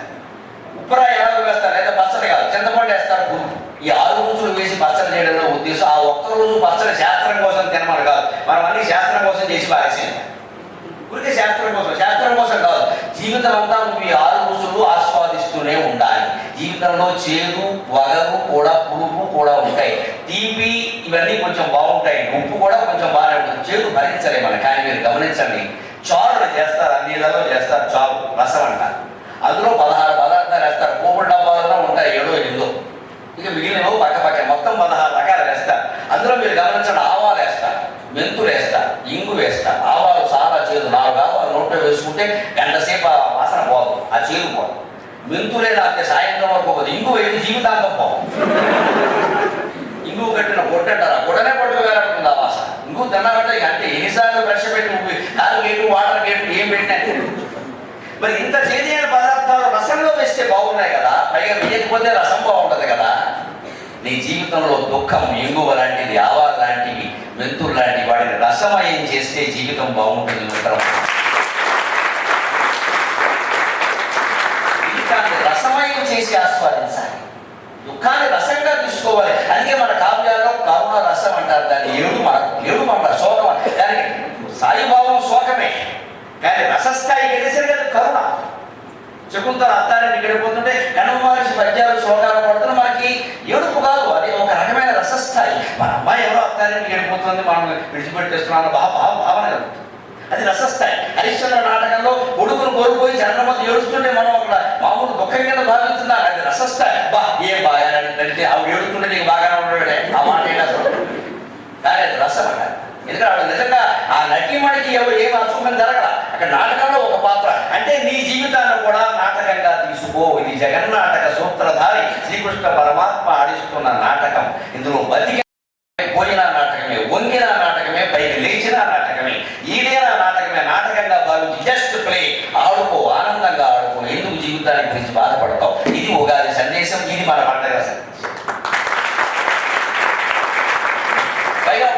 సంస్కృతిలో ఒక విశేషం అంతా మీరు గమనించడం మన సామెతల్లో ఉంటాయి. ఉంటే ఉగాది లేకపోతే శివరాత్రి అంటారు. రేపు శివరాత్రి, వచ్చేది ఉగాది, రెండింటికి మధ్యలో ఉన్నాము. ఈ రెండింటి మీద ఒక సామెత ఏమిటంటే ఉంటే ఉగాది లేకపోతే శివరాత్రి. ఎంత గొప్ప మాట! ఏమిటి ఉంటే? ఉంటే ఉగాది అంటే ఏమిటి ఉంటే? పండగ డబ్బు ఉన్ననాడు ఉగాది అంటే 6 రుచులతోటి పిండి వంటలు చేసుకో. చేదు, తీపి, కారం, చేదు, వగరం, ఉప్పు, పులుపు. నీకు ఎప్పుడు డబ్బులు ఉంటే అప్పుడు, సంవత్సరాల నాడు కాదు. నీ ఇంట్లో ఎప్పుడు నీకు ఆనందం ఎప్పుడు ఉంటే అప్పుడు, డబ్బులు ఎప్పుడు ఉంటే అప్పుడు 4 పదార్థాలు చేసుకో. ఉంటే ఉగాది అనుకో, లేకుంటే శివరాత్రి అనుకో, ఏడవకు. నిజంగా తినడానికి తిండి లేక బాధపడితే వాడు ఉపవాసం, శివుడికి ఇష్టం అను. అది ఎవరన్నా అడిగినా కూడా లేదండి మేము పేదవాడు అనద్దు. చచ్చిన పేదరికాన్ని ఒప్పుకోవద్దు. వాడు శివరాత్రి అంటే మేము ఉపవాసం ఉన్నాం, సోమవారం అంటే ఉన్నాం, గురువారం అంటే ఏదో ఒక వారం ఉంటుందిగా, ఏ వారం కూడా ఉండాలి. పైగా ప్రతి వారం ఎవరో ఒకరికి ఇష్టమే మన దేవతలు. సోమవారం శివుడు, మంగళవారం ఆంజనేయ స్వామి, ఇలాగ వరుసగా. అందుకే ఏ వారం అయితే ఆ దేవుడి పేరు చెప్పి నాకు మంగళవారం చేయడం అలవాటు లేదు, అందుకని అన్నం మానేసి లేదు ఇంట్లో లేక మానేసి. కానీ అలా చెప్పమన్నా. అలా చెప్పడం ద్వారా ఆత్మవిశ్వాసం పెరుగుతుంది. మన పేదరికాన్ని బయట పెట్టుకోవాల్సిన అవసరం లేదు. ఇంటికి బిచ్చగాడు వచ్చాట, ఏమీ చదువు రాకుండా ఇంట్లో ఉండి వంట చేసుకునే తల్లి ఎంత గొప్ప మాట మాట్లాడిందో తెలుసా? బిచ్చగాడు వస్తే మాదాకపడం తల్లి అన్నట్ట. మా ఆయన ఎక్కడైనా కనపడ్డాడా? అదే మాట.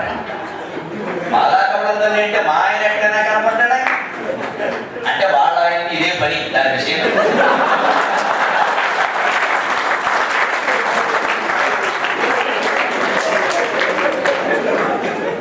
ఇదంతా తెలివితేటండి. ఏమి ఈడ్చిపడి చదవలేదు. అందుకే ఖచ్చితంగా వాళ్ళ భాషలో వాళ్ళ అమ్మగారి దగ్గర అమ్మగారి దగ్గర చదువుకున్నారు కానీ బడులు చేస్తారు. ఇంగ్లీష్లో డాన్స్ అన్నది ఒక పోయిట్ అంటాడు. నేను 15 ఏళ్ళు స్కూల్లో ఉన్నాను అయినా చెడిపోలేదంటాడు. 15 ఏళ్ళు స్కూల్లో ఉన్నాను అయినా చెడిపోలేదు. స్కూల్కి ఎడబడుతున్నాం. అలాగా ఎక్కడ చదవలేదు. ఆ తెలివితేటండి. మా ఆయన ఎక్కడైనా కనపడ్డాడంటే అర్థం ఏంటి? యూనివర్సిటీలో ఎంటెక్ చదివే అబ్బాయి కనపడకపోతే ఇంకో ఎంటెక్ అని అడుగుతాం. ఏబీవీపీ అని కనపడకపోతే ఏబీవీపీ అని అడుగుతాం. ఎంత కలిసి ఉంటారు కదా చెడా పట్టుకుని ఐఎంఏ వాడు కనపడకపోతే ఐఎంఏ అని అడుగుతాం. ఇంకో వాడిని అడగాం కదా. అలాగే ఒక బెచ్చగాడు కనపడకపోతే ఇంకో బెచ్చగాడు అడుగుతాం. ఆ తెలుగు ఉపయోగించడం ఆధారపడడం తెలియాలి కదా. మా ఆయన ఎక్కడైనా కనపడ్డాడు ఆయన అర్థమైపోయింది. ఆయన తెలుగు మీడియమే అని తెలుగు మీడియం కాబట్టి విషయాలను ఎదుర్కొన్నాడు అని ఆయనకి అర్థమై అయ్యో అలాగా మాకు కనపడలేదమ్మా, పక్క వీధిలో ఉన్నాడేమో చెప్తాను. మరి ఈ వీధిలో ఉంటే బాగుంటుంది. పక్క వీధిలో ఉన్నాడేమో చెప్తాను. నచ్చేదమ్మ జాగ్రత్త చేసుకోమ్మక బాబు ఎలా ఏం వస్తున్నావు సాటి వచ్చికాడు పెడదాం మరి సానుభూతి అని వెళ్ళిపోయి. దీనివల్ల 2 ప్రయోజనాలు. ఒకటి వాడిని పంపగలిగింది మర్యాదగా, 2 మళ్ళీ ఎప్పుడు రాడుకోవడం కింద జరిగాయి. ఎంత తెలివండి! లేనివాడు లేదని చెప్పక్కల, తిరిగి లేకపోయినా లేదని చెప్పక్కల. మేనేజ్ అంటారు. దీన్ని మేనేజ్ చేయొచ్చు. జీవితాన్ని నెట్టుకొని రావచ్చు. మన దారిద్ర్యాన్ని, మన బలహీనతల్ని బయట పెట్టుకోవాల్సిన అవసరం లేదు. మనకి నిజంగానే తినడానికి అవకాశం లేనప్పుడు నాకు తినాలని లేదు అని చెప్పవచ్చు. ఇప్పుడే తినేశాను అని చెప్పవచ్చు. అనేక మాటలు. దాన్ని బలహీనతను బయట పెట్టుకోవాల్సిన అవసరం లేదు. అదేం గొప్ప విషయం కాదు. ఈ సంభాషణ నైపుణ్యం అంతా సాహిత్యం చదివితే వస్తుంది. సరస్వతి స్వరూపాలు, బ్రహ్మస్వరూపాలు లాంటి వాడు ఉన్నారండి.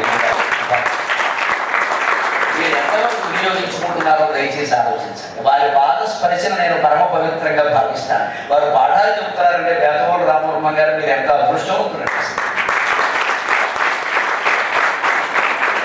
మా గురువు గారు అని చెప్పుకోవడం కానీ నేరుగా ఆయన దగ్గర నేను చదువుకోలేకపోయాను. నాకు అవధానాల్లో ఆయన గురువు నా పక్కన సంచారకుడుగా ఉండి ఎంత ఉత్తేజంగా నడిపిస్తారో సపరసలు ఆయన ఉంటే ఆ ఊహ తోస్తాయంటే పక్కన సరస్వతి దేవి అలా కూర్చున్నట్టు ఆ స్ఫురణే అనుకుంటుంది. మనం ఏదో మామూలు బ్యాండ్లు చొక్కాలో మామూలుగా కనపడుతుంటే మనం ఏదో అనుకుంటామంటే సరస్వతి స్వరూపాలు అంటే కుంభావ సరస్వతి. నేను గురువుగా అనుకోవడమే కానీ నాకు అదృష్టం లేదు ఈ జన్మకి. ఎప్పుడు ఆయన దగ్గర నేను పాటలు మా పురాణం చదువుకుంటుంటే నేను ఆనందంలో నాకు పట్టణ యోగం నీకు పట్టిందిరా, నువ్వు అదృష్టవంతుడు రాకంట. అయ్యా మీరు తెలుగులో ప్రత్యేకించి మేస్టర్ ఉన్నారని తెలిసి నేను చేపించి ఒకసారి ఆయన పాఠం ఆయన వ్యాకరణం చెప్తారా, ఎంత బాగా చెప్తారు. ఎందుకంటే నా జన్మకు నాకు ఓరియంటల్ కాలేజీలో చదువుకునే యోగం కరగల, ఏదో గవర్నమెంట్ కాలేజీలో బిఎస్సీ నేనంతా ఇంటి దగ్గర చదువుకోవడమే. మీరు అటువంటి ఉపాధ్యాయుల దగ్గర ఉన్నారు. మీరు ఎంత గొప్ప వైదుష్యం వద్దండి. శ్రీనివాసి గారు కానీ, శాస్త్రి గారు కానీ, వారు కానీ, మీ తెలుగు డిపార్ట్మెంట్లో ఉన్నవారు శరత్ జోస్వర్ గారు, తుమ్మల రామకృష్ణ గారు, ఎంతంత మహానుభావులు ఒకసారి ఆలోచించి మహాపండితుల యొక్క వారసత్వం అంతా వారి కుటుంబాల్లో ఉంది. వారి దగ్గర విద్య నేర్చుకోండి, రాజకీయాల బాధ నేర్చుకోవచ్చు.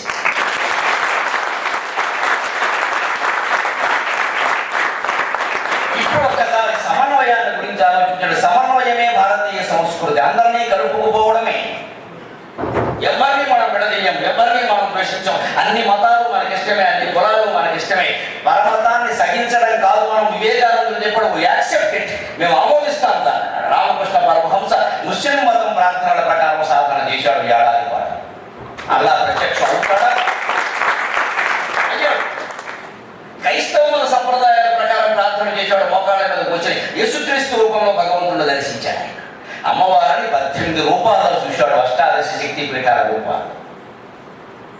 ఆయన విడిచిపెట్టాడు. నాకు ఎందుకు కనపడవు, నాకు ఎందుకు ఎంతసేపు ఈ బొమ్మైనా, నాకు ఎందుకు కనపడవు, నాకు ఎందుకు కనపడవు అని ఆరాధనా పూర్వకంగా ఏడిచి తపస్సు చేస్తే అమ్మవారు దర్శనం ఇచ్చింది. ఆశ్చర్యం అండి.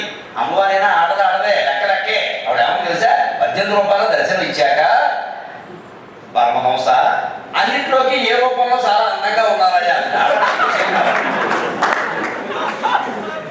ఈయన పరమహంసే, ఆవిడ పరమేశ్వరు కదా, ఆవిడ సరదా ఆవిడ చెప్పండి బాగున్నాయా, కష్టపడి అన్నింటిలో దర్శనం ఇచ్చారు. ఏ రూపంలో ఎక్కువ అందంగా ఉంది? సోనియా గాంధీ నుంచి సానియా మీర్జా వరకు అందరూ అందాన్ని చూడితే పడుతుంది.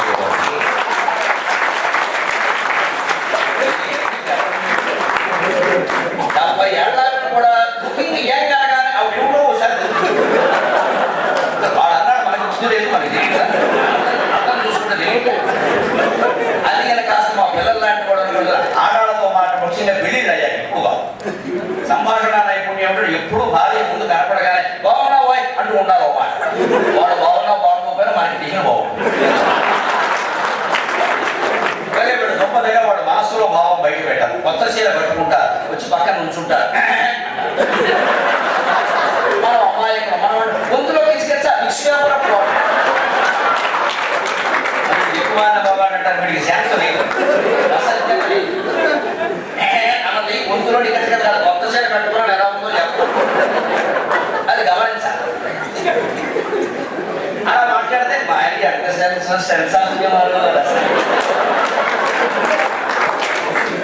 చేస్తారు. నీకు సంసారం బ్రహ్మాండంగా ఉంటుంది, అనుమానమే ఇలా. మాట సూపంతే, అది అలవాటు విషయం. అలాగే సంసార జీవితంలో, రాజకీయ జీవితంలో, మీ కళాశాలలో అన్ని చోట్ల మీకు అనుకూలమైన మనుషులు ఉంటారు. ప్రతి దాంట్లో మిమ్మల్ని విభేదించేవాడు.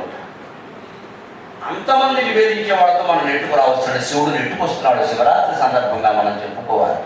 ఒక అద్భుతమైన కవి సంస్కృతంలో చెప్పాడు సరదాకి, శివుడు ఎందుకు విషం తాగాడు ఓ చర్చ వచ్చింది.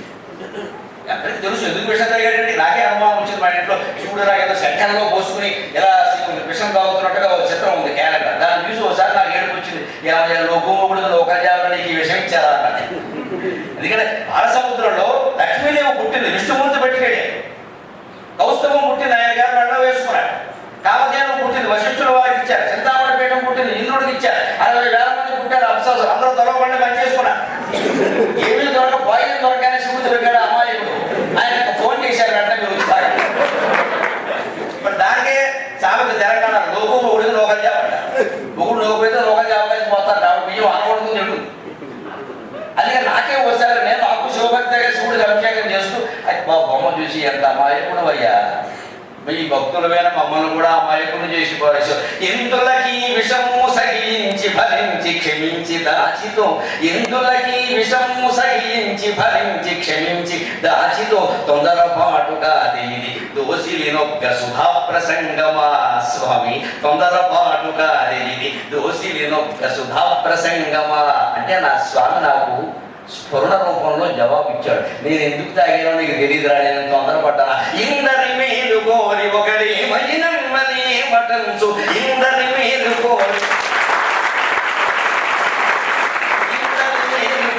ఒకటి మహిళని మటంచు, మాకందరకు వచించితి ఆచరణంబున నీలకంధరా. ఇవాళ ఎంతమంది అమరవీరుల త్యాగం కారణంగా తెలంగాణ రాష్ట్రం ఏర్పడిందండి. మరి వాళ్ళంతా శివస్వరూపులు కాదా? మనం నమస్కారం చేయంతా.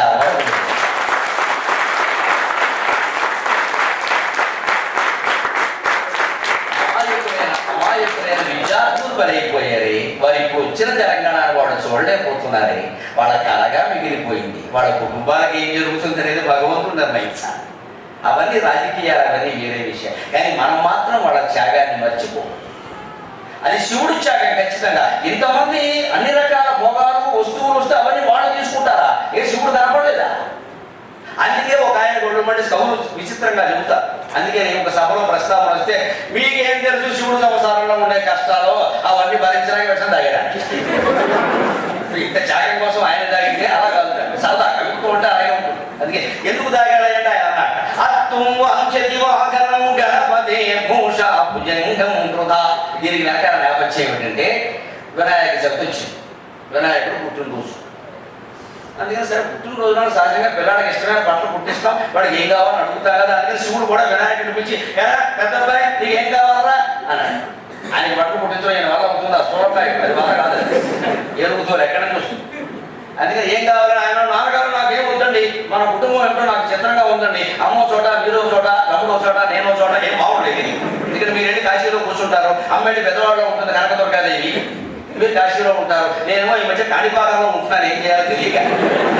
అలాగే ప్రతి వాడు వచ్చి నా నెత్తి మీద చేయండి ప్రమాణం చచ్చిపోతున్నాను, స్నానం చేయలేదు, ఓట్లు మింగేసిన చేతులన్నీ పట్టుకొచ్చి నా నెత్తిని పడుతున్నారు. సార్ రాజకీయ నాయకులందరూ కాణిపాకంలో ప్రమాణం చేస్తారు, కొందరు వచ్చిన పోతారు, ఈ చేతుల వల్ల ఆయన మైనపడ్డాడు. అందుకే నేను చచ్చిపోతున్నాను, స్నానం చేయలేక నన్ను అక్కడ వారేశారు పట్టుకెళ్ళి. సరే తమ్ముడు కుమారస్వామి సరే సరే పళని ఉంటాడు, ఎక్కడో తమిళనాడులో ఉంటాడు, ఎక్కడ ఉంటాడు. అందుకని ఏమీ వద్దు, మా పుట్టినరోజు నాడు అందరం కైలాసంలో కూర్చొని సరదాగా కబుర్లు చెప్పుకుందాం ఒక రోజు అని తిన్నాడు. శాంక్షన్ అన్నాడు. ఏం అడిగాడు, ఏమన్నా డబ్బులు అడిగాడే అన్నా, ఓ చోట కూర్చుందామని ఇంతే కదా. మనం అనుకుంటాం కదా నా పుట్టినరోజునైనా అంతా కలిసి భోజనం చేద్దాం అనుకుంటాం కదా. అందుకని అంతా కూర్చున్నారు. వీడు కూర్చుంటే సరిపోయిందని వీళ్ళు బాగా వాళ్ళ వాహనాలు కూడా వచ్చాయి. శివుడు వాహనం ఎద్దు, అమ్మవారి వాహనం సింహం, వినాయకుడు వాహనం ఎలుక, కుమారస్వామి వాహనం నెమలి, ఈయన మెడలో అసలే పాపం. అప్పుడు జరిగింది కూడా నాన్న చెప్పాడు కవి, ఎంత గొప్పవాడో చూడండి. అత్తుంగం గణపతే భూషా భుజంగం కృత తంబాగాపి షడాననస్య గిరిజావాగాపి నాగాననం తంబాగాపి షడాననస్య గిరిజావాగాపి నాగాననం గౌరీ జన్నుసుతామసూయతి గౌరీ జన్నుసుతామసూయతి కళానాథం లలాటాననక కళానాథం లలాటాననక నిర్విన్న సగసా కుటుంబ కలగాత్ నిర్విన్న సగసా కుటుంబ కలగాత్ గీతం చ కళాకలం. ఎంత అందమైన భావన అండి, కవిత్వం భావన మిత్రమా. ఈ జగత్తు కూడా ఒక భావనే, జస్ట్ an idea. ఒక ఐడియా జీవితాన్ని మార్చేస్తున్నట్టే ఒక భావన కూడా జీవితాన్ని మార్చేస్తుంది. జగత్తంతా భావన, కల్పనాత్మకం జగత్, అనుమానమే. జగత్తుని కల్పనగా ఒక భావనగా తీసుకుంటే జీవితాలతో ఆడుకుంటావు, సరదాగా ఆట ఆడుకుంటావు, దాంట్లో భయపడాల్సిన పని. ఎంత భయంకరమైన పరిస్థితుల్లో శివుడు ఉన్నాడో గమనించండి. ఇక్కడ ఎంతమంది చేరాక వినాయకుడు వాహనం ఎలకాన్ని వచ్చాయి కదా, అవి కూడా వచ్చేది గ్రూప్ ఫోటోలో తయారైంది. కెమెరా వాళ్ళు సిద్ధమవుతున్నారు, సెల్ ఫోన్ లేవుగా అప్పట్లో. పెద్ద స్టాండ్, దాని మీద కెమెరా, దాని మీద గుడ్డ, ఆ గుడ్డ ఒక్కోసారి వాడు తీసేవాడు మొహం మీద వేస్తాడు, కెమెరా వాడు దాని మీద వేయకుండా ఆ నిలబడివాడు మొహం మీద వేస్తాడు. ఇప్పుడు తెలియదు, ఇప్పుడు ఎవరు కూడా. అందుకే ఏదో ఏర్పాటు జరుగుతుంది. ఈరోజు చిత్రం జరిగింది. అత్తుంచి వాహనం గణపతే భూషా భుజంగం కృత. శివుడు మెడలో ఉండే పాము చూసిందిరా, ఈ కింద ఎలక చూసింది, ఆ ఎలక పాము కాదా అది అనుకుంటుంది. దొరకదు మళ్ళీ దొరకదు ఎలక, అసలు వినాయకుడు దొరకడు. వీడు ఫోటో గొడవలో ఉన్నారు, పుట్టినరోజు హడావిడిలో ఉన్నారు, కేకులు పోతున్నారు మార్గానికి. అలా బాబు జరుగుమని జారుకుంటూ వచ్చి ఆ ఎలక పడుతుంది. ఆ ఎలక పరిగెడితే వినాయకుడు ఉంటాడు ఆయన వాహనం. ఇప్పుడు బండి పడపడుతుంది, మనం పరిగెట్ట క్లాసు మన క్లాసులో ఉండి ఎంత సీన్ అంత తీవ్రంగా గంభీరంగా పాఠం పెట్టుకున్నా అలా వినవు, అది జరగదు. అదృష్టవశాత్తు దురదృష్టవశాత్తు వింటే తప్పనిసరి వింటే అప్పుడు మధ్యలో ఎవరో వచ్చారో ఈ బండి అలాగా బండ ఒకవాడు చెప్పే వేస్తారు అర్థం కాబట్టి ఆయన మించు బండి, మరి వినాయకుడు బండి అట. అందుకని ఎలక పరిగెడుతుండే ఎలక అని ఆయన పరిగెట్టి తంబాగాపి షడాననస్య. ఆ పాము పరిగెట్టడం చూశాడు. అప్పుడు కుమారస్వామి వాహనం నెమలి, ఆ నెమలికి ఆహారం పాము. కేవలం నెమలి వాహనం, పాము మెడలో ఉండడం, ఎద్దు వాహనం ఇవి సామాన్యంగా తీసుకోకండి. వాటి అంతరార్థాలు తెలియక మనం ఏదో అన్ని బొమ్మలు పెట్టారు అందరికీ తరువ. ఆ కాలంలో జంతు నాగరిక ఏదో వ్యాఖ్యానం జంతు నాగరిక, జంతువు అది నాగరిక.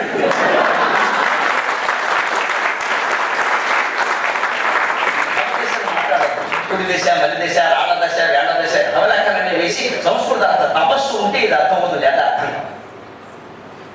కుమారాలకు అర్థమయ్యే విషయం కాదు. ఎందుకంటే కుమారస్వామికి నెమలి వాహనం, ఎందుకు శ్రీకృష్ణుడి నెత్తి మీద నెమలిపించాం? ఇంకేం లేవో వస్తువు. నెమలి గమనించండి, కుమారస్వామి ఉన్నప్పుడు ఆయన వాహనం నెమలి, దాని కింద పాము ఉంటుంది. నెమలి కాళ్ళ కింద పాము ఉంటుంది. ఆ పాము మన శరీరంలో ఉండే కుండలిని శక్తి. అది పాము ఆకారంలో, తీగ ఆకారంలో, దాని పేరు వల్లి. అందుకే వల్లీపతి. కుమారస్వామి భార్య, ఒక భార్య పేరు వల్లి, రెండో భార్య దేవసేన. అసలు ఆవిడ స్త్రీ కాదు, దేవసేన అంటే డివైన్ ఆర్మీ. మనకి ఆర్మీకి 3 నాయకులు ఉంటారు, వారు 3 మొగుళ్ళు కాదు, అధిపతులు అర్థం. దేవసేనాపతి అంటే దేవసేనకి నాయకుడు. వల్లీపతి అంటే ఈ కుండలిని శక్తి, వల్లి రూపంలో ఉండే, పాము రూపంలో ఉండే కుండలిని శక్తికి షణ్ముఖుడు అధిపతి. షణ్ముఖ ఆరాధన చేస్తే ఆ కుండలిని శక్తి నిద్రనిస్తుంది. అందుకని షణ్ముఖుడు వాహనం నెమలి. ఆ నెమలికి వశమై ఉంటుంది పాము. మన శరీరంలో ఉండే పాము రూపంలో చుట్టుకుని, అది కూడా 7 చుట్టాలు. సరిగ్గా ఆదిశేషుడు వైకుంఠంలో 7 చుట్టలు చుట్టుకుంటాడు. తిరుపతిలో 7 ద్వారాలు, వైకుంఠంలో 7 ద్వారాలు. ఎంత సమన్వయమైన నాగరికత మనం చూసుకోకపోతే అలా. మన శరీరంలో కూడా వైకుంఠంలో ఉండే విష్ణువు 7 చుట్టాలు చుట్టుకుని పాము రూపంలో కింద పడుకున్నాడు. ఆయన లేపాలి విష్ణువు దర్శనం చేయాలి. మనమే పడుకుంటే ఆయన ఎక్కడ లేస్తాడు. అందుకే మనం యోగాభ్యాసం చేసి, ప్రాణాయామం చేసి ఆ ప్రాణశక్తిని లేపాలి పైకి. అప్పుడు నీకు విష్ణు దర్శనం అవుతుంది, భగవద్ దర్శనం అవుతుంది. ఆ లేపడానికి మూలం ఆ వల్లి. ఆ వల్లికి పతి కుమారస్వామి. ఆయన ఆరాధనలో విశేషం. అందుకని నెమలి ఆయనకు వాహనం. ఆ నెమలి వాహనంగా కలిగిన కుమారస్వామిని ఆరాధిస్తే ఆ కుండలిని శక్తి నీకు వశ్యం అవుతుందని చెప్పడం. కృష్ణుడు ఎందుకు నెమలి పింఛం ధరిస్తాడు? ఏం లేవా? టోపీలు లేవా? లేకపోతే ఇంకా అందమైనవి లేవా? నెమలి సంసారం చెయ్యదు. నెమలికి సంతానం కేవలం సంగమం వల్ల కలగదు. మగ నెమలి ఆట ఆడుతూ ఉంటుంది, పులి విప్పి నాట్యం చేస్తుంది, దాని కళ్ళలోంచి ఒక ద్రవం సర్విస్తుంది. ఆడ నెమలి దగ్గరగా వెళ్ళి ఆ ద్రవాన్ని ఆస్వాదిస్తుంది, అంతే గర్భం ధరిస్తుంది. ఇది అస్ఖలితం. అస్ఖలితం మనకి మామూలుగా మానవుల్లో ఉండే ఏర్పాటు అక్కడ ఉండదు, అస్ఖలితం. అందుకే శ్రీకృష్ణుడు అస్ఖలిత బ్రహ్మచారి. 8 మంది భార్యలు ఉన్న అస్ఖలితం. అందుకే నెమలికి గుర్తుగా, నెమలి తత్వానికి గుర్తుగా ఆయన నెమలి పింఛం ధరించారు. హిందూ ధర్మంలో ఉండే ప్రతి దేవుడికి వాడు ధరించే ఆభరణాలు, ఆయుధాలు, అలంకారాలు అన్నిటి వెనకాల భౌతిక, మానసిక, ఆధ్యాత్మిక కోణాలు ఉంటే ఇవన్నీ వెంట మానేసి ఏదో ఆ కారణంలో అజ్ఞానంలో ఉండి మానవుడు భయంతో దేవుడిని సృష్టించుకున్నాడు. వీడికి భయం, మానవుడు భయం, వీడు భయం. భయంతో సృష్టించుకోవాలి. దేవుడు ఉన్నాడు, నువ్వు కూడా భయం, దేవుడిని సృష్టించడం. ఇవన్నీ మనం కనిపెట్టే పనికి వాళ్ళ సిద్ధాంతాలు 50 ఏళ్ల పాటు దేశాన్ని నాశనం చేసే. ఎందుకని ఉద్యమంగా మాట్లాడుతున్నాం, ఒక మాట లేదు. మళ్ళీ దేశం తిరిగి వివేకానందుల మార్గంలో రావాల్సింది.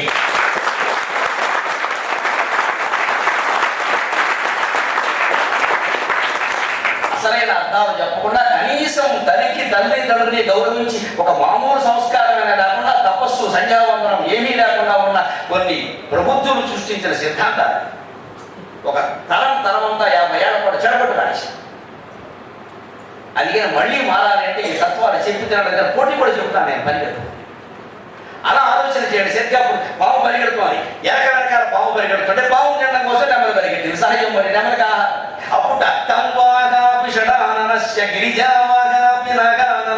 అప్పుడు అప్పుడు వినాయకుడు మొహం ఏనుగు మొహం కదండి, అది సింహం చూసింది. అమ్మవారి వాహనం సింహం, సింహానికి ఏనుగు ఆహారం. అందుకే వెళ్ళి వినాయకుడి మీద దూకేసింటారు. వినాయకుడు అయితే దానికే ఏనుగు మీద దూకేస్తుంది. ఏనుగు కాబట్టి దూకేస్తుంది సింహం, దాని లక్షణం.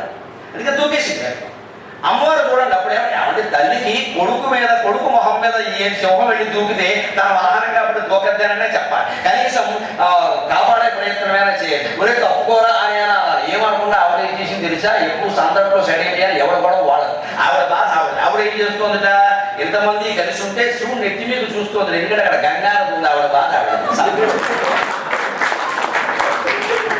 ఇక్కడ కొడుకు ఏమయ్యాడు? అది ముందో ఈవిడ రెండో వ్యవహారం పెట్టాడు, పెట్టాడు. మరి గంగాదేవి ఆయన భార్యని అంటారు కదా మామూలు. అందుకే గౌరీ జన్మసుతా వసూయతి, నెత్తి మీద గంగ కనపడుతుంటే అప్పుడు అందుట ఇప్పుడు ఈ పుట్టినరోజు నాడు అది కూడా అవసరమా? నెత్తి మీద ఉండాలి, దాన్ని పంపేయండి అంటే ఆయన గొప్ప. అది నదులు నగరాలు కూడా భార్యలంటే నేనేం చేయాలి? ఇంకా ఏదో ఆపద వచ్చింది, ఆకాశం నుంచి పడింది, ఎవరు ధరించేవాడు, లేకపోతే వేసవికాలం చల్లగా ఉంటుంది కదా, నేను అదో వాటర్ ట్యాంక్. దాని మీద ఆ ట్యాంక్ అంటారేంటి? అందులో కళ్ళు కనపడుతున్నాయి. ట్యాంకులో కళ్ళు ఉంటాయి, లేదు అందులో కవలాలన్నట్టు. అదో సంభాషణ. వాటర్ ట్యాంక్ అంటే నీళ్లు వేసవకాలం కదా, కొండం పెట్టుకున్నాను అంటే లేదు కళ్ళు కనపడుతున్నాయి. ఆడదానికి అంటే కాదు కరువు కమలము, కాదు ముఖము కమలమని. ముఖం కనపడుతుంది, లేదు బాత్మం అని. అలా కాదు, ఇంకో శంఖం కూడా కనపడుతుంది అంటే అది తెరవ కంఠం కనపడుతుంది. కంఠం కాదు, శంఖములు ఉండవా జలములయం, నీటిలో శంఖం ఉండదు, అదో శంఖం అన్నట్టు. ఇలాగ మొత్తం గంగాదేవిని విడిచిపెట్టలేక గౌరీదేవికి సమాధానం చెప్పలేక తిప్పలు పడుతున్న శివుడు మిమ్మల్ని కాపాడడం కాక ఒక ఆయన పద్యం వేసి సరదా పద్యాలండి.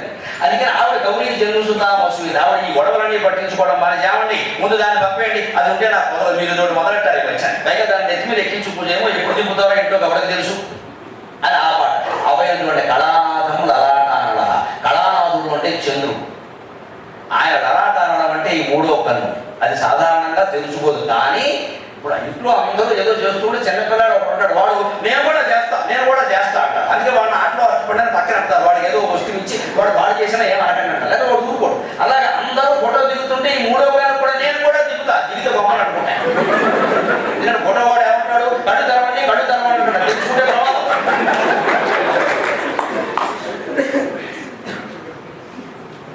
ఫోటో వాడు ఎప్పుడు రెండు మాటలు చెప్తాడు, ఒకటి స్మైల్, అది మనకు మైల్, అది రాదు.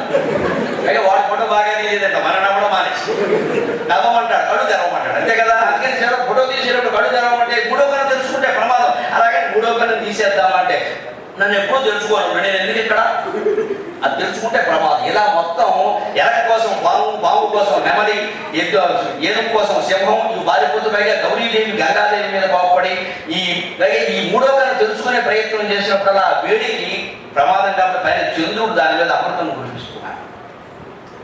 ఆ అమృత వర్షం కారణంగా అది ఎప్పుడూ తెలుసుకోదు. వీడు అప్పుడు నా నెత్తి మీద పెద్ద అమృతం ట్యాంక్ లాగా అస్తమానం కురుస్తాడు, మంచు కురిసినట్టు. నేను తెలుసుకుందుకు లేదు, అక్కడ మంచు కురుస్తుంటే నిప్పేలా పెరుగుతుందండి అని ఇవన్నీ ఇంట్లో కుటుంబ సభ్యులు, వాహనాలు, శరీరం మీద ఉండే విషయాలన్నీ కొట్టుకు చచ్చిపోతుంటే నిర్విణ సగస కుటుంబ కలహ, ఈ సంసారంలో ఉండే ఈ పేచీ పడలేక వేదం హలాకలం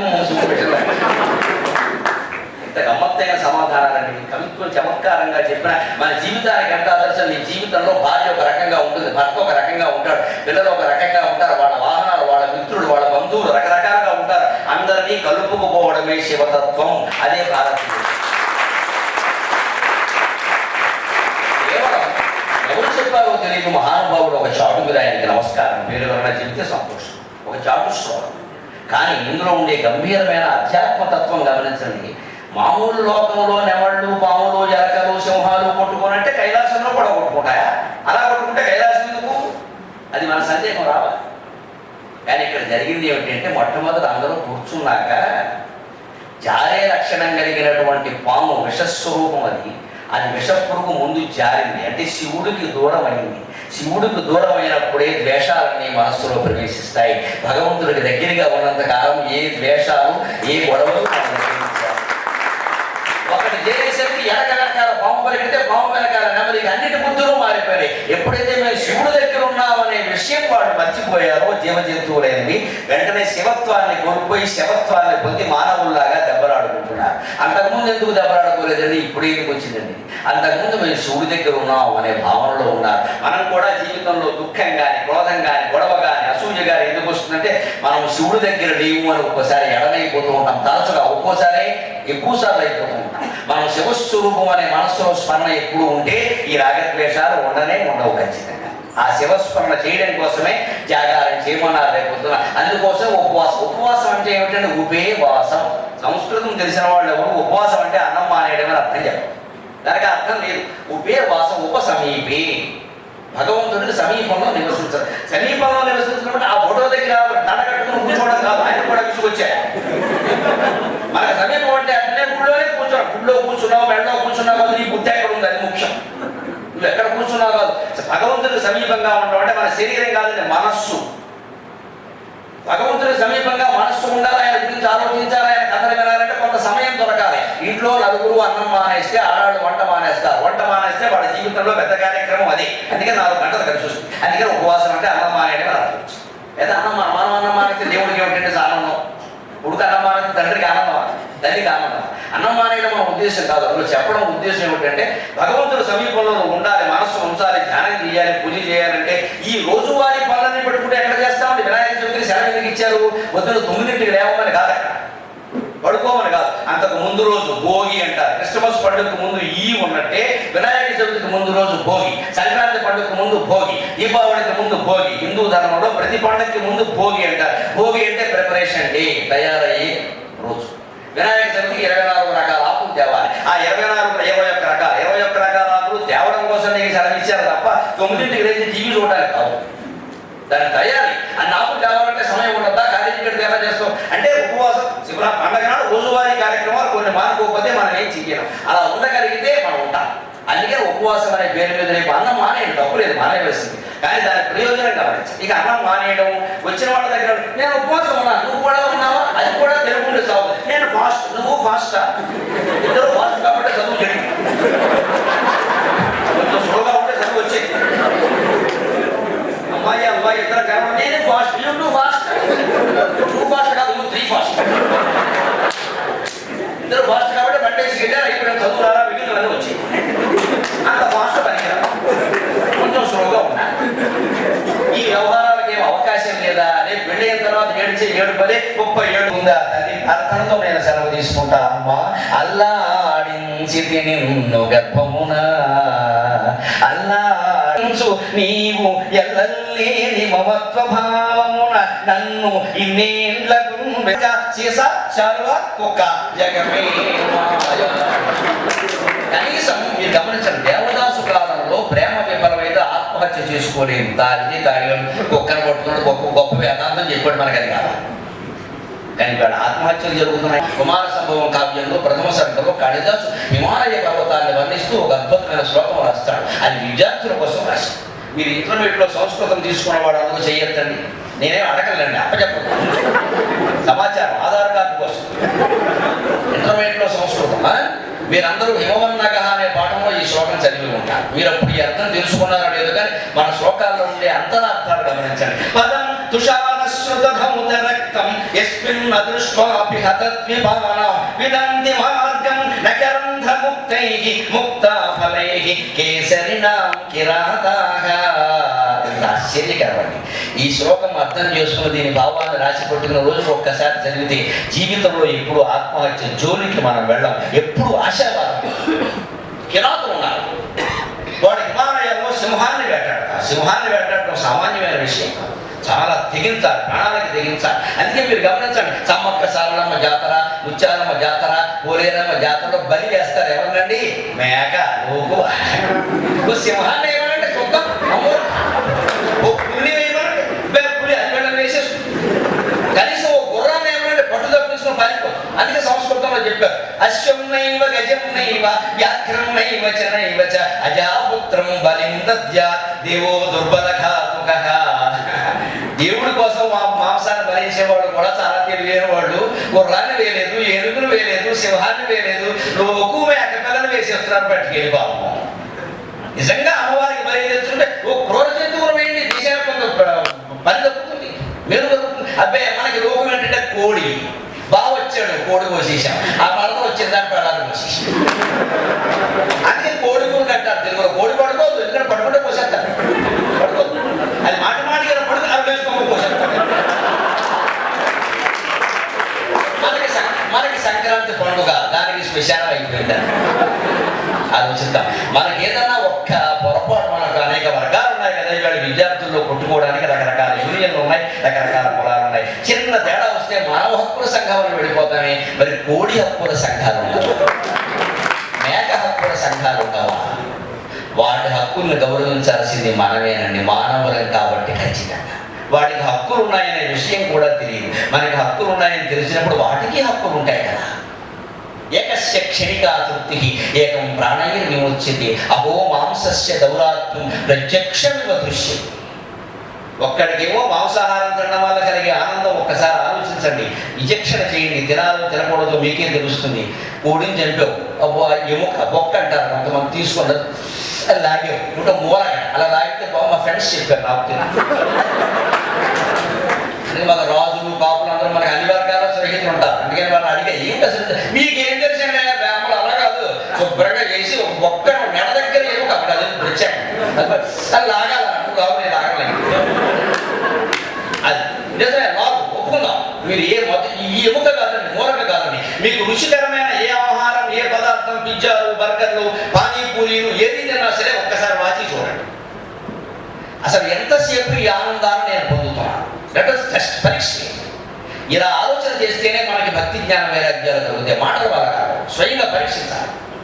నిజమే, మాంసాహారం కన్నా బాగుంది అన్నప్పుడు టైంలో మీరు ఇల్లు అన్నాన్ని పట్టేదంతా 10 సెకండ్లు. నీకు 10 సెకండ్ల ఆనందం. ఏకం ప్రాణిని విముచ్యతే, దానికోసం దాని ప్రాణం పోయింది. మరి మన మడయముకు కూడా ఓ బ్రహ్మరాక్షసుడు ఎవరికో ఆహారం వస్తే వాడు కూడా ఓ దెబ్బేసి అంటే నువ్వుకుంటా. అప్పుడు మానవ హక్కుల సంఘాలు వస్తాయి. నరమాంసం తింటారని మనుషులు కలుసుకు తింటారు, మన కోడి కలుసుకు తినేస్తే తప్పులేదా? అందుకని వాటికి మరి యూనియన్లు లేవు. వాటికి యూనియన్ కూడా మనమే. భారతీయుడు, అందున హిందువు, అందున సంస్కారం ఉన్నవాడు అంటే అన్ని జీవుల హక్కులు గుర్తించి గౌరవించాలి ఖచ్చితంగా. మా కశ్చిత్ దుఃఖ భాగ్ భవేత్, సర్వేపి సుఖినః సంతు, సర్వే సంతు నిరామయాః, సర్వే భద్రాణి పశ్యంతు, మా కశ్చిత్ దుఃఖ భాగ్ భవేత్. ఈ శ్లోకం, ఈ భావన ఒక్క భారతీయ సంస్కృతిలో మాత్రమే కనపడుతుంది.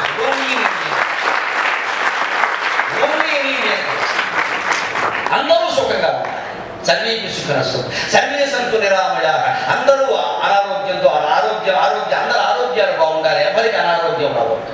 సర్వే భద్రాణి పశ్యంతు, అందరూ అభివృద్ధి చెందాలి. నేనొక్కడే కాదు, అందరూ బాగుండాలి, నాతో బాగుండాలి. మా కశ్చిత్ దుఃఖ భాగ్ భవేత్. ఇంకా స్పష్టంగా చెప్పారు, క్లాజ్ బిల్లుకు సవరణలాగా మళ్ళీ ఇంకా స్పష్టంగా చెప్తున్నా. మా కశ్చిత్ దుఃఖ భాగ్ భవేత్, అందరూ బాగుండాలని ఏదో రొడ్డపొట్టుడు మాట మాట్లాడద్దు. ఎవడూ దుఃఖపడద్దని కూడా చెప్పాడు పక్కన, అర్థం కావాలి. మరి ఏ జీవిని దుఃఖపెట్టడమే ఎంత తప్పైతే సాటి మనుషులని, భార్యలని, భర్తలని, తల్లులని, తండ్రుల్ని దుఃఖపెట్టడం ఏ రకంగా భాగ్యం అవుతుందండి? ఆలోచించుగా. దానికి ప్రమాణం చూడండి. ముందు మనం బతకాలి, ముందు ఆనందంగా ఉండాలి. రెండో దారి, మూడో దారి ఏదైనా వెతుక్కోవాలి, జీవితాన్ని సంపూర్ణం చేసుకోవాలి, అందరి జీవితాన్ని కాపాడాలి కదా. అందుకని ఒక మాట కాళిదాసు చెబుతాడు. కిరాతులు సింహాన్ని వేటకి వెళ్ళాక, సింహాన్ని ఎప్పుడు వేటాడతారండి? సింహం దగ్గరికి వెళ్ళి నిన్ను వేటాడాలనుకుంటున్నా, కాస్త దూరంగా జరుగు అంటే కుదరదు, అది నేను వేటాడు. అందుకని ఏం చేయాలి? సింహం ఎక్కడ ఉంటుంది? ఏనుగుని చంపుతుంది. సింహం మాంసాన్ని కుంభస్థాన్ని తీరుస్తుంది, మాంసం తింటుంది, వెళ్ళిపోతుంది. దర్జాగా కిందకి దూకుతుంది, దర్జాగా అడుగులు వేసుకుంటూ వెళ్ళిపోతుంది. అది నేర్చుకోవాలి. సింహం పెద్ద ఏనుగును చంపుతుంది. ఎంత తింటుంది తెలుసా? 100 గ్రాములు. దాని కుంభస్థలం మాంసం, తొడ మాంసం, మెడ మాంసం తిందో హీనమైన ఆలోచన ఉండవు. దానికి కుంభస్థలం మాంసమే తింటుంది. అక్కడ ముత్యాల మాంసం అంట, చాలా బాగుంటుంది ఆ మాంసం. ఆ మాంసం కొద్దిగా తింటుంది, దిగి వెళ్ళిపోతుంది. మిగిలిన ఏనుగును మొత్తం అడవిలో ఉండే మిగిలిన జంతువులకి వదిలేస్తుంది. భారతీయుడు ఏబీవీపీ ఒక సింహంలా బతకాలి జీవితం.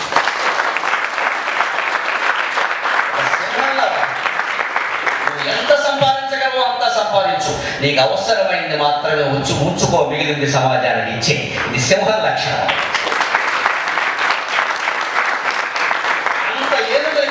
ఏనుగులు చంపినప్పుడు ఆ ఏనుగులు లాక్కెళ్ళో, బీకెళ్ళో, గుహలో పెట్టుకోవచ్చు, ఫ్రిడ్జ్లో పెట్టుకోవచ్చు. ఇంకో వారం రోజులు తిందండి. దానికి మళ్ళీ ఆహారం అవసరమైతే మళ్ళీ వేటకు వస్తుంది. దాని ఆత్మవిశ్వాసం ఏంటంటే ఎప్పటికప్పుడు తాజాగా తింటున్నా అదేం కన్నా ఫ్రిడ్జ్లో పెట్టుకు తినడం దరిద్రం.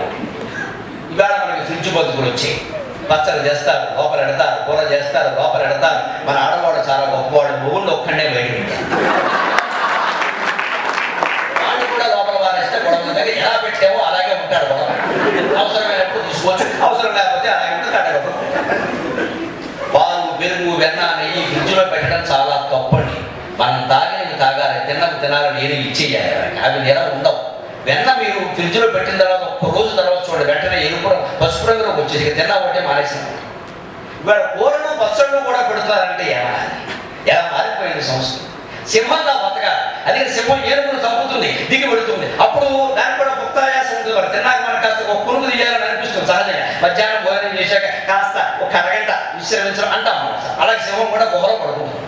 అప్పుడు వెళ్ళి వేటాడ. అంతేగాని సింహం ఏనుగును చీలుస్తూ ఉండగా వేటాడితే అది మీద దూకుతుంది, పోతారు. అప్పుడు ఇంతకీ జరిగింది ఏమిటి? అక్కడ వీళ్ళు వేటాడదామని వస్తే అక్కడ దిగి నడిచి కదా, అప్పుడు దాని గోడలకి నెత్తురు అంటుకుంటుంది. ఎందుకని? సింహం గోళ్ళు ఇలా చీల్చినప్పుడు గోడల్లో నెత్తురు మరకలు ఉంటాయి కదా, నెత్తురు. ఆ నెత్తురు మరకలతోనే నడవడం వల్ల ఆ కొండ చర్యల దారిలో ఆ నెత్తుడు మరకల గుర్తులు ఉంటాయి. సింహం అడుగులు, దానికి నెత్తుడు మరకలు. ఆ నెత్తుడు మరకల అడుగు జాడలను బట్టి వెతుక్కుంటూ పెడతారు వేటాడేవారు. వెళ్ళి గుహలో పడుకున్న సింహాన్ని దానికి తెలియకుండా వేటాడతారు. తెలిసి వేటాడరు కదా, అది పద్ధతి. కానీ ఏం జరిగిందంటే హిమాలయాల్లో ఎక్కడ ఐశ్వర్యం ఉంటుందో అక్కడే దరిద్రం ఉండే అవకాశం ఉంది. ఎక్కడ ఇంగ్లీష్లో చెప్పాలంటే మీకు అర్థమైన where there is an advantage, there is disadvantage also. సౌకర్యం ఉన్న చోట అసౌకర్యం కూడా ఉంటుంది, ఆనందం ఉన్న చోట దుఃఖం కూడా ఉంటుంది. మనం చూడగలగాలి. ఆ హిమాలయాలు చాలా గొప్పవి. సింహాలు అక్కడ ఉంటాయి, రత్నాలు అక్కడ ఉంటాయి, అన్నీ బాగానే ఉన్నాయి. కానీ హిమం సౌభాగ్య ఉద్యమిలో విజాతం అని కాళిదాస్ అన్నట్టే విపరీతంగా మంచు కురుస్తుంది. ఆ మంచు కారణంగా ఏమైందంటే ఆ రోజు బాగా మంచు కురవడం వల్ల ఈ నెత్తుడి మరకల అడుగు జాడలు చెరిగిపోయింది. మంచు కురిస్తే అంతేగా.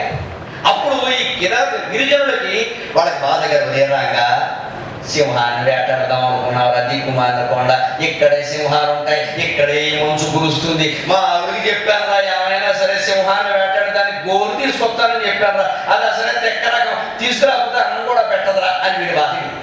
పక్కన కూడా వచ్చాడు, రంగా నువ్వు కంగారు పడకరా, చూద్దాం వేరే దారి ఉండదు. భగవంతుడు ఉన్నాడు, వాడు పాపం భగవంతుడు కూడా బహుమంతుడు ఉన్నాడు, వాడు కావాల్సిన దేవుడు వాడు భాషలో బతుకుతాడు. అందుకని చుట్టూ చూశాడు. చూస్తే ఒక చోట వెంటనే యా అన్నాడు వాడు ఆనందంగా. అమెరికా ఏమిట్రా ఏమైనా దారి దొరికిందాడు. ఏమిటా దారి?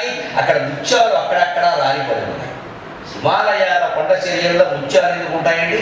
అక్కడ ముత్యాల వర్తకులు వెళ్ళరు, ఉడికి చచ్చిపోతారు. ఆడవాళ్ళు అసలే వెళ్ళరు, ముత్యాల గంటలు ధరించిన వాళ్ళు ఎందుకు ఉంటాయి? విచిత్రం ఏమిటంటే ఏనుగుల కుంభస్థలాల్లో నెత్తురు మాంసం ఉండదు, ముత్యాలు కూడా ఉంటాయి. ముత్యాలు ఏనుగు కుంభస్థలాల్లో ఉంటాయి, అడవి పందుల కోరల్లో ఉంటాయి, పద్మినీ జాతి స్త్రీల శరీరాల్లో ఉంటాయి. వెతికే ఇక్కడికి చంపేసి పద్మినీ జాతి అవరుడు శంఖిణీ జాతే ఉన్నారు మొత్తం. అందుకని అవసరంగా ముత్యాల కోసం వాళ్ళు ఏం చేయకండి, ఎంజాయ్గా పాప నాకు వస్తుంది. అందుకని ఏనుగుల కుంభస్థలాల్లో ఉంటాయి, అడవి పందుల కోరల్లో ఉంటాయి, కొన్ని రకాల అశ్వాలు ఉంటాయి, వెదురుగడలకి చివర ముత్యాలు ఉంటాయి. అనంతపురం జిల్లా పెనుగొండలో ఇప్పటిగా విత్తనం ఉంది, చెరుకు గడలకి బయట ముత్యాలు ఉంటాయి. ఆముక్త మాదిరిలో కృష్ణదేవరాయలు వర్ణిస్తారు. ముత్యాలు పుట్టడానికి వారాగి సుత్యుద్భవ వేణుజాని 8 రకాల స్థానాలు చెబుతారు శాస్త్రాలు. ఆ శాస్త్రం వాళ్ళకి పరంపరగా తెలుసు, సంస్కృతం రాకపోయినా విషయం తెలుసుగా. అందుకని ఏనుగు కుంభస్థానంలో ముత్యాలు ఉంటాయి కదా. అయితే ఆ ముత్యాలు ఎక్కడ ఎందుకు పడతాయండి అంటే సింహం ఇలా చీల్చినప్పుడు దాని గోళ్లలో ముత్యాలు ఇరుక్కున్నాయి. ఎందుకు ఇరుక్కున్నాయి? సింహం గోళ్ళు ఎలా ఉంటాయి? వంకర టింకర ఓ వాణి తమ్ముడు సో అన్నట్టుగా వంకరగా ఉంటాయి. సింహానికి నెయిల్ కటింగ్ చేసే మొగాడు ఎంతవరకు ఉంటారు, అది చేసుకో. అందుకని వంకర టింకరగా ఉండడం వల్ల ఆ గోళ్లలో ముత్యాలు ఇరుక్కున్నాయి. సరిగ్గా అది కిందికి దిగ్గానే ఏమైందండి, ఈ ముత్యాలు రాలిపడ్డాయి. ఎందుకు రాలిపడ్డాయి గమనించండి మిత్రమా, ఎక్కడ ఉందో జీవితం. ఏ మంచు కారణంగా నెత్తుడి మరకల మార్గం చెరిగిపోయిందని కిరాతులు బాధపడుతున్నారో ఆ మంచు కారణంగానే ముత్యాలు రాలిపడ్డాయి.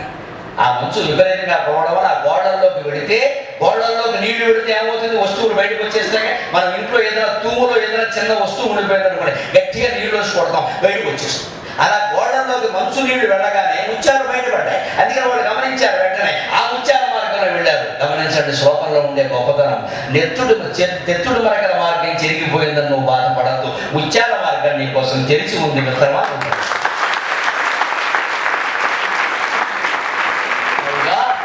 పైగా పోయిన ఉద్యోగం కానీ, రాని సీటు కానీ, విఫలమైన ప్రేమ కానీ, నెత్తుడి మరకల మార్గం, తెరిచి ఉన్న మార్గం ముత్యాల మార్గం, రెండవ మార్గం. ఏ మంచు కారణంగా నెత్తుడి మరకలు చెరిగిపోయాయో ఆ మంచు కారణంగానే ముత్యాలు రాలబడ్డాయి. జీవితంలో నీకు ఏది భయంకరమైన కష్టం నువ్వు అనుకుంటున్నావో అమ్మవారిని నమ్ముకుంటే అదే కష్టం. చూడండి, కష్టాల ఆర్టీసీ బస్సులండి, వస్తే వస్తానే 6 బస్సులు వస్తాయి కదా, సాయంత్రం వరకు బస్సు ఉంటుంది.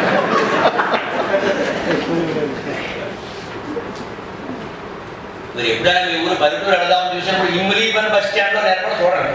ఒక్కోసారి ఏమిటో తెలియదు, వచ్చేస్తాయి కట్టాలపై 10 బస్సులు వస్తాయి. సరే ఆ ఊరు వీడేమనుకుంటాడు, బస్సులు వస్తున్నాయి 50 బస్సులు ఇంకా వస్తాయి, వెళదాం. మంచి సీట్లు చూసుకున్నాం అసలు గాలి అన్ని తగిలేలాగా, పక్కన అమ్మాయిలు కూడా ఉండేలాగా వీడు సాధన కలిగాడు. ఇలా అయ్యేసరికి ఏమైంది, 10 బస్సులు 6 బస్సులు వెళ్ళిపోయి ఇక 10 బస్సులు. అలాగే ఉంటుంది కష్టాలు ఆర్టీసీ బస్సులు లాంటివి. వస్తే ఒకసారి 10 వస్తాయి, లేకపోతే మళ్ళీ రావు. అందుకే గమనించండి, ఆర్టీసీ బస్సులు ఎప్పుడు వచ్చిన బస్సు ఏది 5 నిమిషాల నుంచి స్టాండ్లో ఉండదు, ఖచ్చితంగా అన్నీ వెళ్ళిపోతాయి. ఓ బస్సు వెళ్ళకపోతే ఇంకో బస్సు రాలేదు. ఎందుకంటే ఆ ఊరికి వెళ్ళే ప్లాట్ఫారం ఒకటే ఉంటుంది, 100 ఉండవు. మన జీవితంలో కష్టాలు కూడా వచ్చింది అంటే వెళ్ళిపోవడానికి వచ్చింది అనమాట. మనం సంతోషించాలి, కష్టం వచ్చిందంటే వెళ్ళిపోతుంది. 5 నిమిషాల్లో వెళ్ళొచ్చు, 5 రోజుల్లో వెళ్ళొచ్చు, 5 నెలల్లో వెళ్ళొచ్చు. అమ్మవారిని నమ్ముకుంటే రేపు వెళ్ళిపోవచ్చు. ఆ వెళ్ళిపోవడం కోసం నువ్వు చూడాలి, ప్రయత్నించాలి, దాన్ని భరించాలి తప్ప దాన్ని రాకూడదని కోరుకోవద్దు ఖచ్చితంగా. పైగా వెళ్ళిపోయే బస్సులే స్టాండ్లోకి వస్తాయి, రాని బస్సు వెళ్ళని బస్సు డిపోలో ఉంటుంది, స్టాండ్లోకి రాదు. స్టాండ్లోకి వచ్చిందంటే వెళ్ళిపోవడానికి. అలాగే నీ జీవితంలో కష్టం వచ్చిందంటే వెళ్ళిపోవడం కోసం వచ్చిందమ్మా, నువ్వు కంగారు పడాలి. అది వెళ్ళిపోతుంది. వెళ్ళిపోయేదానికి అది రాకపోతే కంగారు పడాలి, ఏమిటో ఎప్పుడు వస్తుందో ఇంకా రాలేదు అన్నాడు భరించాలి. వచ్చేసిందిగా ఇంకా అయిపోయింది. ఈ ధైర్యాన్ని మనకి సాహిత్యం ఇస్తుంది. కాబట్టి ఏ మంచు కారణంగా నెత్తుడి మరకలు జరిగిపోయాయో ఆ మంచు కారణంగానే ముత్యాల మార్గం దొరికింది. ఇంకో మాట గమనించండి, ఆలోచించండి. సాహిత్యం లోతుల్లో గడితే ఎన్ని విశేషాలు ఉంటాయో. నువ్వు ఆ మార్గంలో వెళ్ళి ఉంటే, ఈ కిరాతుల మార్గంలో వెళ్ళి ఉంటే సింహం వాళ్ళకి దొరుకుతుందో లేదో చెప్పలేం. సింహానికి వాళ్ళే దొరకచ్చు. కానీ ముత్యాల మార్గంలో పెడితే సింహం దొరకపోయినా నాకు ముత్యాలైనా దొరుకుతాయి. ఇంటి దగ్గర ఆడవాళ్ళు ఉన్నారా, వీళ్ళేదో సవాలు చేశారు, పురుగోలు పట్టుకొస్తాం, సింహం గోలు పట్టుకొస్తాం. ఈ పురుగోళ్ళు సింహం గోళ్ళు దేశంలో ఆడడానికి వారికి అక్కడ ముత్యాలే కావాలి. వాడు ఏదో సరదాగా అంటారు కానీ వాళ్ళు కావాల్సిన ముత్యాలు ఈ గోడు వాళ్ళు ఏం చేసుకుంటారంటే పల్లె ముత్యాలు పట్టిన పోలే మా ఇంటి ఎప్పుడు గోడు ముత్యాలు అన్నాడు. వాడు కూడా వస్తాడు. అయితే ఇంట్లో స్త్రీని సంతోషింపజేసినా లేదా భర్తను సంతోషింపజేసినా ఇంత ఆనందంగా జీవితాన్ని తీసుకువచ్చి ఎందుకు ఆత్మహత్య చేసుకోవాలి? అందుకని యూనివర్సిటీలో, సెంట్రల్ యూనివర్సిటీలో మళ్ళీ రేపు ఉదయం తర్వాత, ఈ క్షణం తర్వాత ఇంకోసారి ఆత్మహత్య వార్త నేను పేపర్ కోసం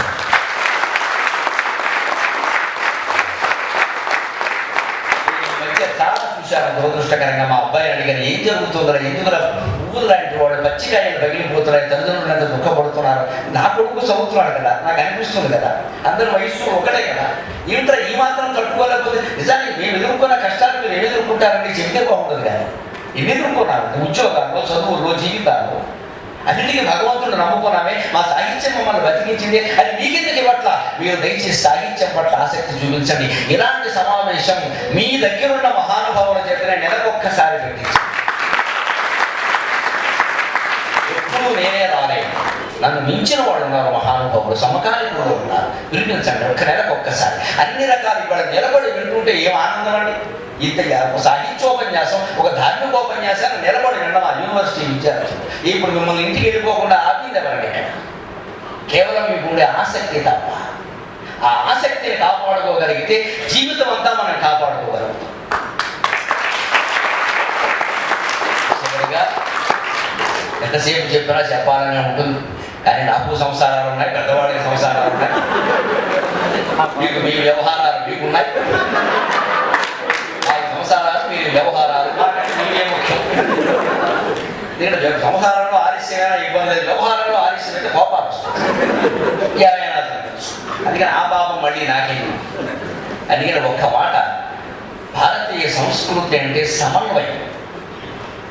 జీవితంలో ఎటువంటి పరిస్థితులైనా తట్టుకోగలిగే సమన్వయం, ఎంత విభిన్నతనైనా భరించగలిగే సమన్వయం. భార్య ఒకలా ఉంటుంది, భర్త ఒకలా ఉంటాడు, అయినా భరించగలగాలి. తేడా రావద్దు. ఈవేళ యువతరంలో వినపడుతున్న మాట, పెళ్ళిళ్ళు మన ఎక్కడో అవధానం చేస్తుంటే అడిగారు, ఈ కాలంలో పెళ్ళిళ్ళు నిలబడటం లేదు, కారణం ఏమిటన్నారు? కూర్చుని చేసుకుంటారు, అందుకే నిలబడలేదు. నిలబడ చేసుకుంటే నిలబడేమో చూడండి. ఏం చెప్తామని నిలబడటం లేదంటే వేళ మావిడాకు, రేపు విడాకు. గమనించండి, పెళ్లికి మావిడాకు కడతా. నన్ను అవధానం చేస్తుంటే అడిగారు అప్రస్తుత ప్రసంగంలో, ఏమంటే పెళ్లికి మావిడాకులు కడతారు ఎందుకు అని. ఎందుకు కట్టాలి కదండి, సంత ప్రతిదీ ప్రశ్నే. అందుకే నేను చెప్పా, ఏం చేయమంటావయ్యా మామిడాకులు అంటే, మరి మామిడాకులు కాకుండా కరివేపాకులు కట్టారనుకో పొద్దున్న టిఫిన్ టైంకి లాగేస్తాను, అరిటాకులు కట్టారనుకో మధ్యాహ్నం భోజనం టైంకి లాగేస్తాను. మామిడాకులు అయితే ఎవడో లాగడానికి అందుకు కాదండి, సరదాగా చెప్పాం కానీ మామిడాకుల్లో మా తీసేస్తే విడాకులే.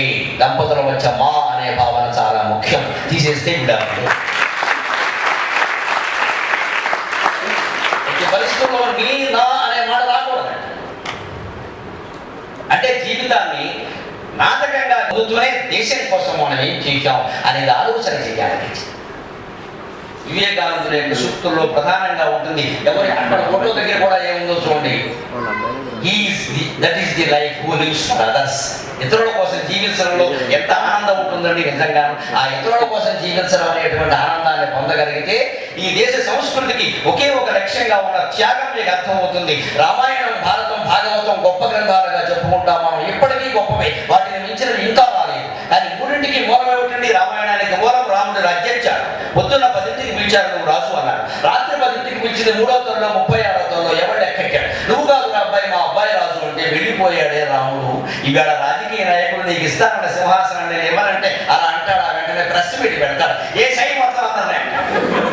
ఇవాళ చూడట్ల రాక్షస రాజకీయ. ఇవాళ రామాయణం అవసరం కాదు. పొద్దున్న 10ంటికి పిలిచారు అమాయకం చక్రవర్తిని. ఇంత చేస్తే 25 కూడా వయస్సు ఇది యువరాజు పిలిచి నువ్వు రాజు అన్నాడు. తండ్రి కాపోసు అనుకున్నాడు, ఏమి ఎగిరి పొంగిపోలేదు, పార్టీ ఇవ్వలేదు. నాన్నగారు మీ ఆజ్ఞ అన్నాడు రాముడు. రాత్రి 10ంటికి పిలిచింది కైక. ఎవరన్నా ఆవిడెవరండి చెప్పడానికి ఏమి అధికారం ఉంటే కన్నతల్లి కాదే. కానీ చెప్పిన మాట ఏమిటి?